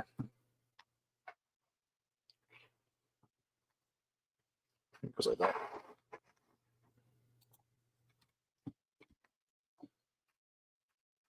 All right, I'll put it right there. Okay. Yeah, look at that mug. Isn't that beautiful? Oh. So that's a little more prettier than a mug. That's Brawl from Magic Square. The Magic Square Brawl is in the building. Got this off of Show Store, and yeah, pretty good guy. Pretty cool. Very, very posable, actually. Has a lot of really cool points of articulation there. You can do a lot of things with them, but yeah. So the Magic Square guys, they're taking their Combaticons and they're upscaling them. They're legend scale ones, and they're making all their legend scale Combaticons. They're making them bigger, more masterpiece scaled. So, and yeah, this is a pretty cool guy. Yeah, could use a bit more paint on some areas, but for the most part, I think it looks pretty good, pretty spot on. So yeah, and I think he's a good size too. He's about the same. He's about a head taller than a Staedtler. So I think he's a good size too. So grab a prime because he's the closest one I have. Just give you a little size comparison.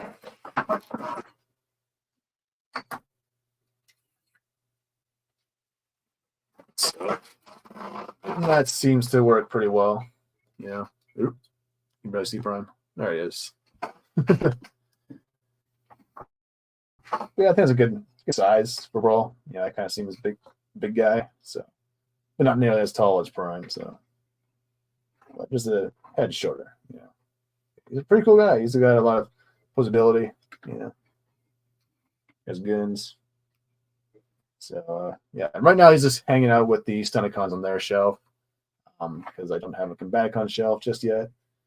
But yeah, and now before I close it off, I gotta grab one more guy,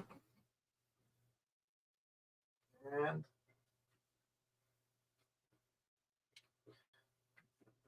that would be his rival, Foot.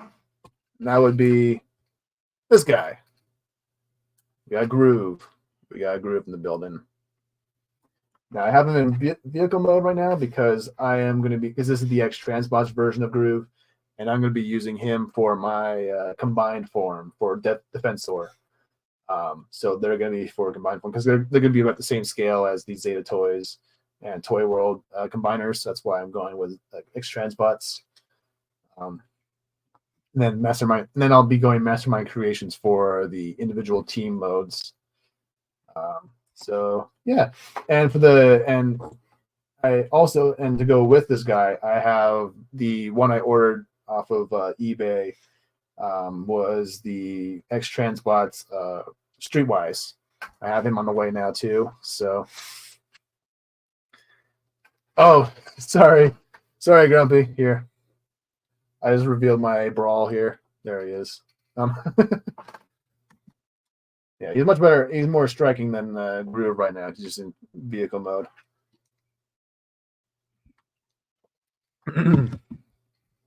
But yeah, so this is the vehicle mode for Groove. It's pretty good for a motorcycle here. I always kind of thought it was kind of weird though in the cartoon that they had a Groove as one of the legs. You know, it's like and Streetwise, because it's like, let's take the two smallest vehicles of the Protectobots. Let's make them the legs that support all, because we're gonna make them support that big ass fire truck, the helicopter, and the ambulance. Like, let's have those two small cars like be the legs and support us all up. Like, that's gonna work perfectly fine, you know. But it's a right lively mug. The brawl is nice too.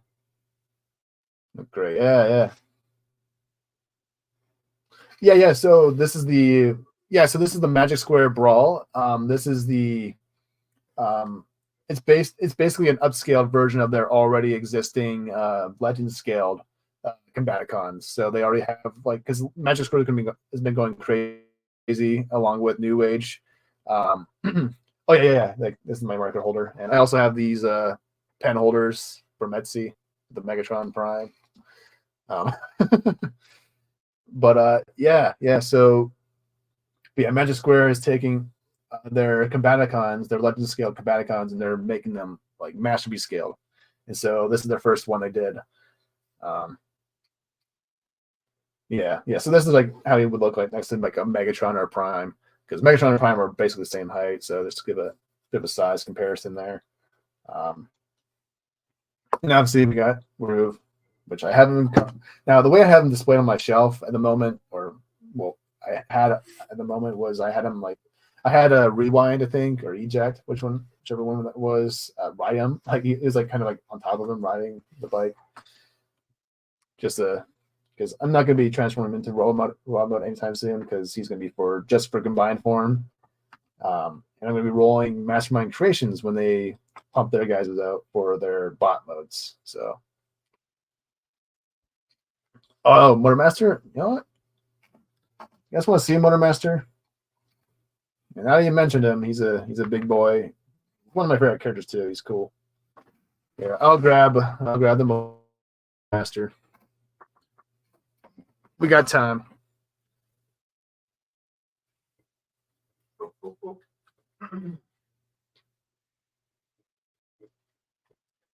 All right. Move Prime, because he's Motormaster's a big boy. He needs some space. So there he is with Motormaster. So that's essentially kind of a good thing, because it's like it'll kind of show you how he'll look next to like an Onslaught, because Onslaught's going to be about the same height as Motormaster here. So yeah. Yeah, there's your Motormaster next to Brawl. That's how big he is compared to him. So I'll keep him around. Fuck it. Keep my boys around. And then if you want to see, I grabbed a Mod Rider. I'm just going to give you an idea of how big he is compared to like a Stunticon. Like, he's about a head taller, or a couple inches taller. Like, so yeah. It's like we'll make this our ending shot here for the day. Wild Rider, Brawl, Motormaster. Let's go. There we go. Oop. Back up a bit. There. Prime, get out of the shot. This is the Decepticons team. This is the Decepticons day to shine. There we go. Look at the camera, boy. There you go. Are really expensive, but look really good. Yeah. Yeah. So yeah, for the individual bot modes as a team, I'll be getting the Mastermind Creations. And obviously X Transbots, they're gonna be for combined form, except for maybe Hotspot, because I saw some leaked pictures of the Hotspot from X Transbot. I think I like it a little bit more than the Mastermind Creations, because the Mastermind Creations, like the shoulders, like I know it's a cartoon thing and it's kind of based on the cartoon, but the shoulders look so dopey in the cartoon, like they're so big and bulky.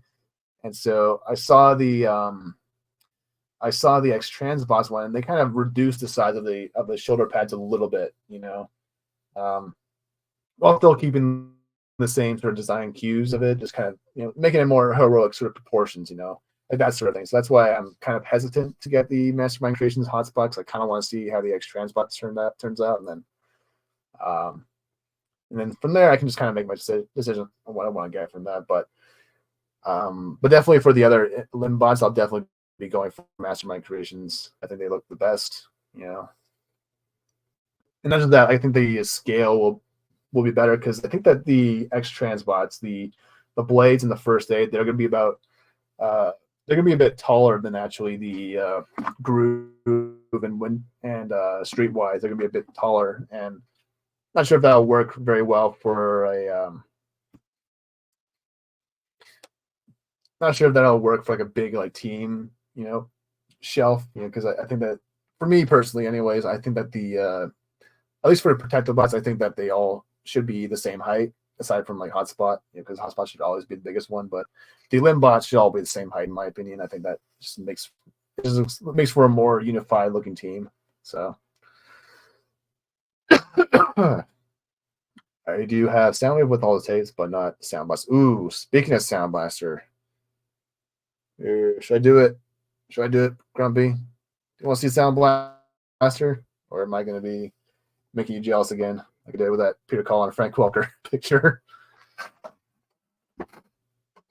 Yeah, I'll do it real quick.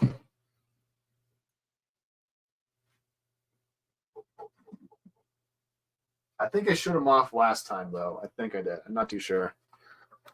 But whatever. It's my show. I can do show and tell whenever I want. So here he is. This is a Sound Blaster from Fans Toys. Yeah. And Ratbat.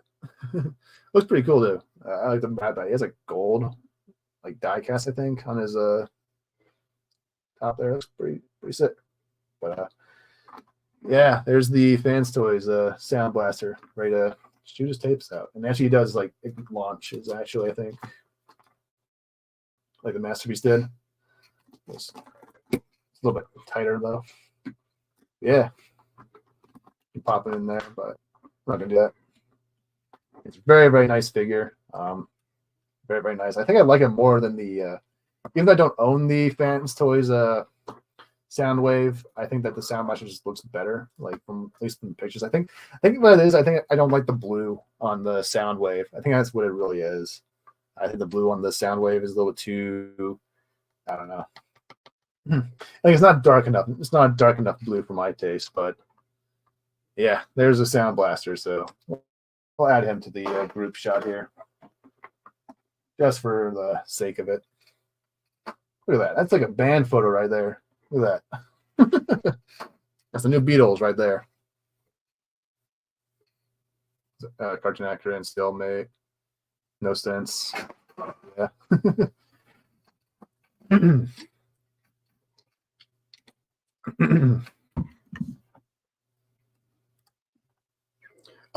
I don't think. Oh, I think you mean the Fans Toys Jetfire. Yeah, I don't think X Transworld has a Jetfire yet, but I would like to see it in a new Jetfire soon at some point. I mean, I know that we had the Masterpiece, but we'll see. I do need to get a Jetfire in my collection though at some point. I just don't have a spot for him. He's too big. So, but the expansion ideas I had will kind of fix that, hopefully. So, actually, you know what? Fuck it. I'm bored. I want to talk about it. So, I keep talking about the expansion ideas, but never really gone into what that kind of actually entails, or never really explained it in a way that makes sense. So I'm just gonna. I have my notes here, though. I plan things out. I'm very, very, big on planning things out. Here, I'll grab my pages. Okay. So I gotta move some guys out of my way first. Fuck it. I want to talk about it because one of the things I kind of want to talk about but I haven't been able to. So mostly an art channel. But fuck it. We're going to talk about my collecting. So right here is my little planning sheet I did for my masterpiece collection. Okay, a pen or poker thing. So right here is here. Let me just draw it really quick, like what the actual layout is right now. Got extra sheet of paper. Here, let's do this. So the current layout, right, is a 5-tier bookshelf where I took out 2 shelves to make room for 2 big bots right here.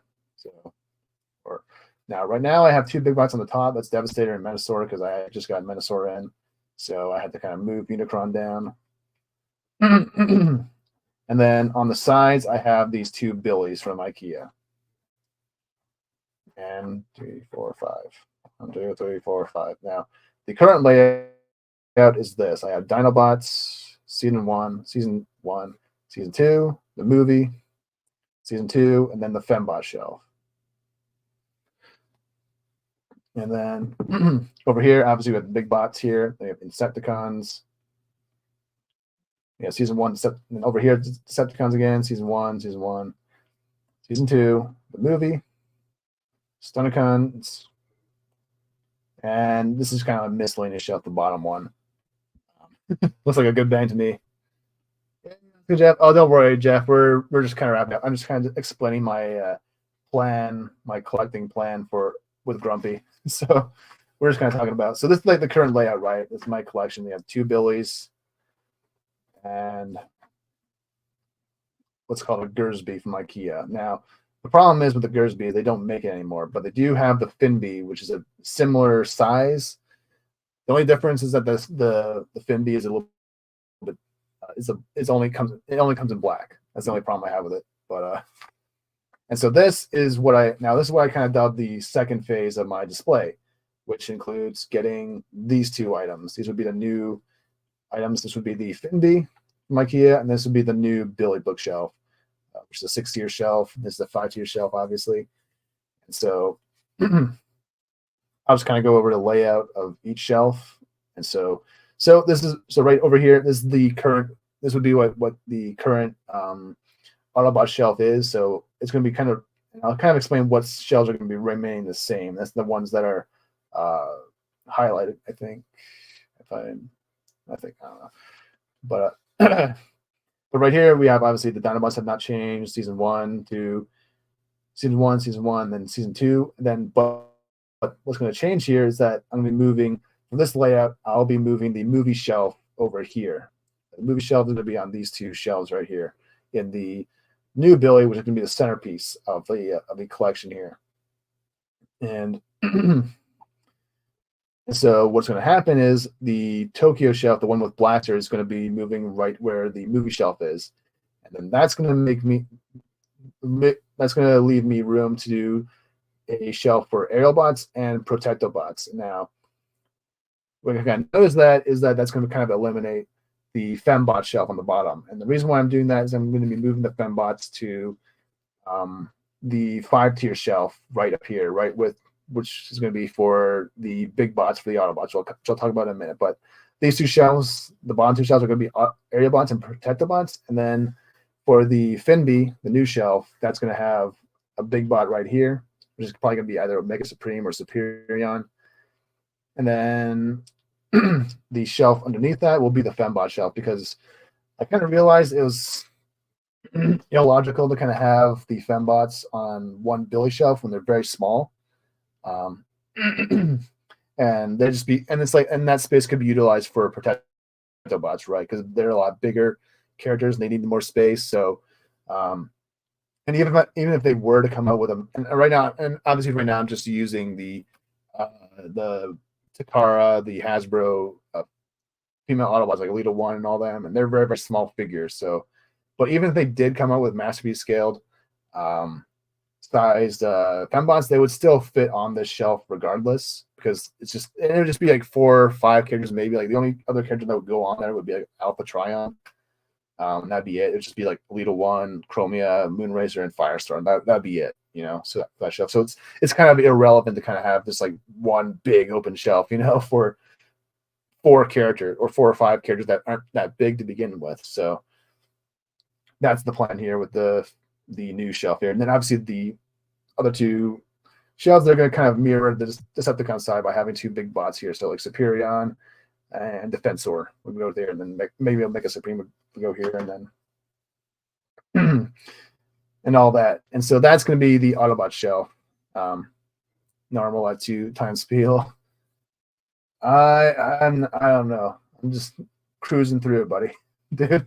So I've had all these ideas in my head for a while. I've kind of wanted to explain them for a while on the channel. I just haven't gotten around to it. So, but yeah, so that's the plan for the Autobot side of things, right, on the left side. So it's going to be kind of, I'll explain the layout more so a little bit later on. 36 seconds behind. Oh, shit.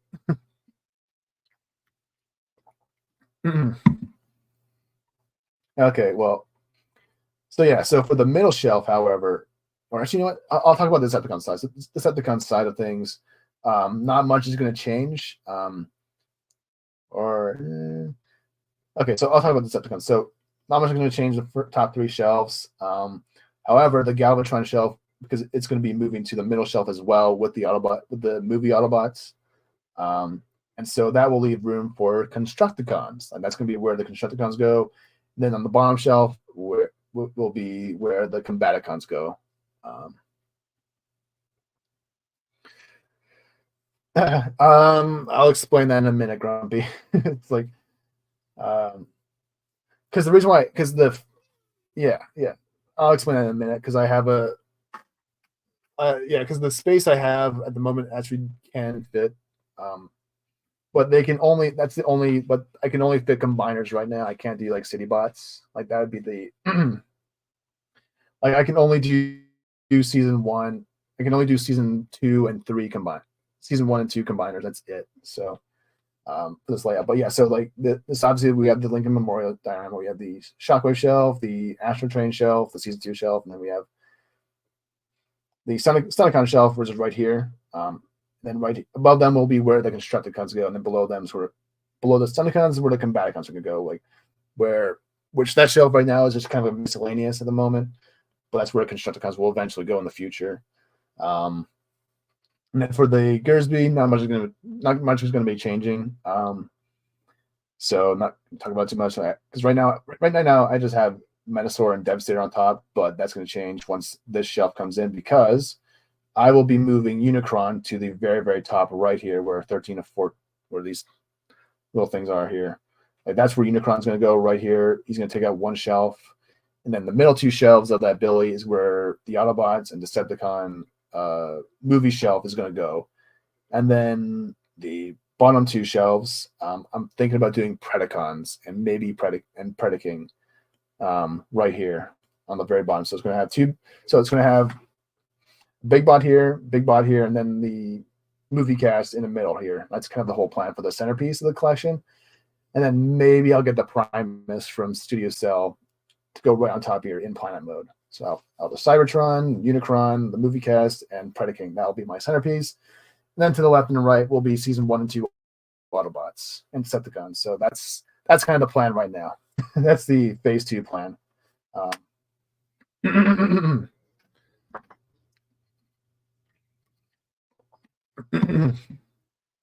Block size, not even the size. Yeah. Yeah, I'm surprised they actually do fit, honestly. But the reason why I'm able to make them fit is I kind of sat because you can if you take a 5-tier shelf like from Walmart or IKEA, like you can make room for a big combiner to go in there. Like I'll kind of show it real quick. Like over there, you have a Bruticus and Unicron in that shelf, and then I have the Devastator and Menasor on top right now because I just had them there because it would just be awkward if I had like Unicron chilling with Menasor, you know. So, but yeah, so like if you take out one of those shelves, if you take out 2 of those shelves, you can just fit the big guys in there and just have the Billy shelves be where the main cast kind of goes. I took them back. You took apart. Yeah, I know. Yeah, but and so yeah, so in that corner right there, you see there though. Let me just move that. But in this corner, that's where the collection is going to expand to. Like I'm moving there's some stuff in the corner there that's going to be taken out, and that's where I'm going to put another Billy and a Gersby, and then maybe 2 other things. I can kind of explain in just a minute.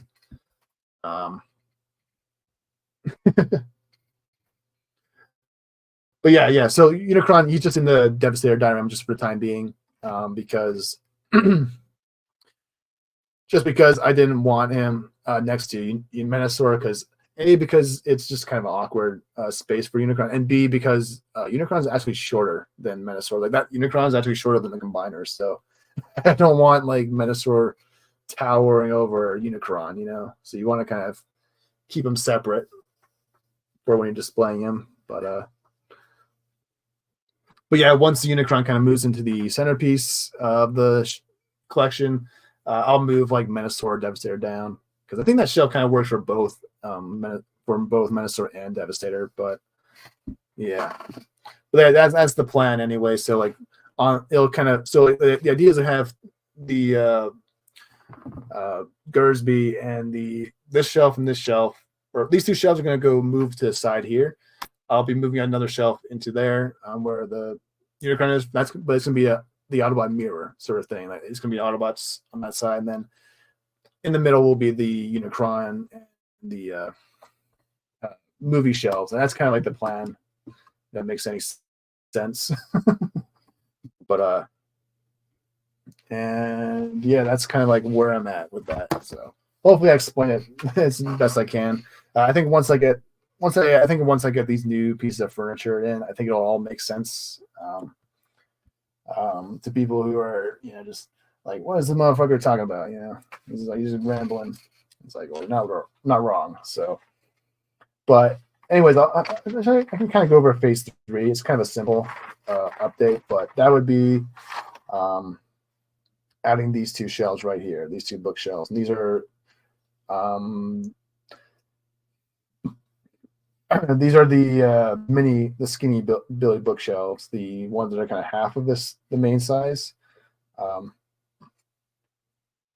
and that's just kind of to fit like kind of miscellaneous characters like Jetfire, Six Shot, maybe Headmasters, maybe the DJD, maybe the Wreckers, maybe Junkions, maybe Lynx, Skylinks, maybe a Star Saber, who knows, IDW stuff. Like that's what these 2 shelves are going to be, and they're going to be right next to the centerpiece, and then it's going to kind of just like kind of cater off to what we're kind of planning with this right here. So it's hopefully it's making sense to people. I know it can kind of be confusing. It's hard. Yeah, it's hard to talk about this stuff. It's a little bit easier to kind of like show, like when it comes to like planning, like room planning and all that. But I think that, but hopefully I made it make sense as much as possible. I can barely see the Decepticon's shell. That's why it's probably confusing. There you go. But yeah, so the idea is to have the current Decepticon shells I have will be moving to the right side of the room. Then I'll have another shelf that'll kind of mirror the shelf that has all the combiners on the Autobot side, and then I'll have the brand new Billy in the middle, and that's going to be housing my movie Autobots and Decepticons in the middle. And then these, and I'll have to be eliminating these two shells here, and that'll leave room for Predaking and Unicron. And that's going to be the that's the plan. That's the end goal, at least for now, anyway. So hopefully it all makes sense in the end. But yeah, that's kind of the plan here. So thank you for dropping by for this overly long sort of explanation of my collection, because I'm a nerd. I plan it out way too much than I probably should, honestly. But hey, a good plan is what leads to good results. Let's bring our boys back for our group shot, because I think I'm pretty much done, ready to go. Holy shit, Grumpy! See what you did. I went for 2 extra hours almost, just because you showed up. Got me talking about Transformers, bro. What the hell, man? But I don't mind one bit. I could talk for hours about Transformers, you know me. So, yeah, there's the Decepticons, and then there's the little groove. Put a rat back there. He fit.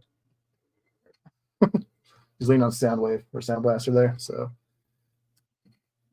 yeah. But to me, I understand. Okay, good. Grumpy.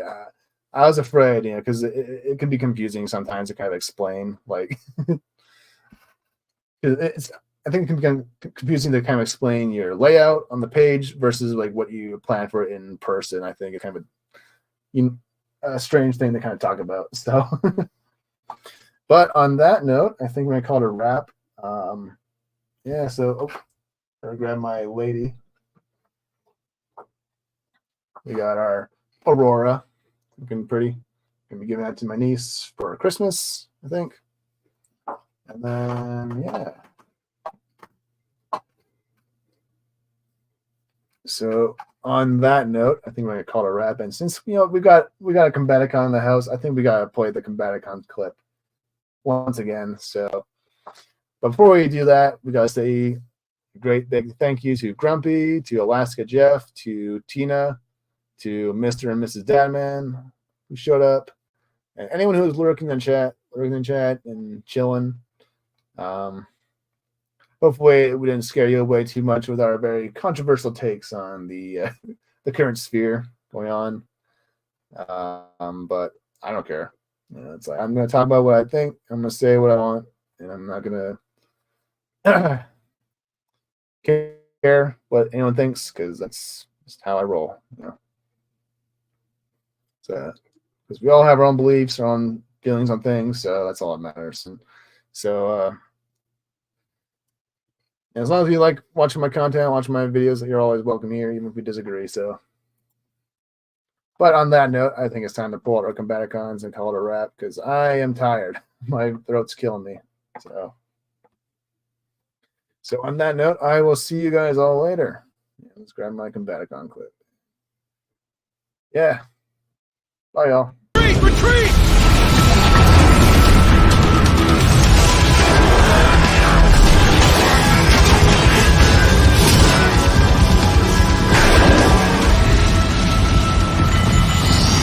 Combaticons! I told you to abort! The mission is lost! Who are you to defy me? I've heard enough of his orders.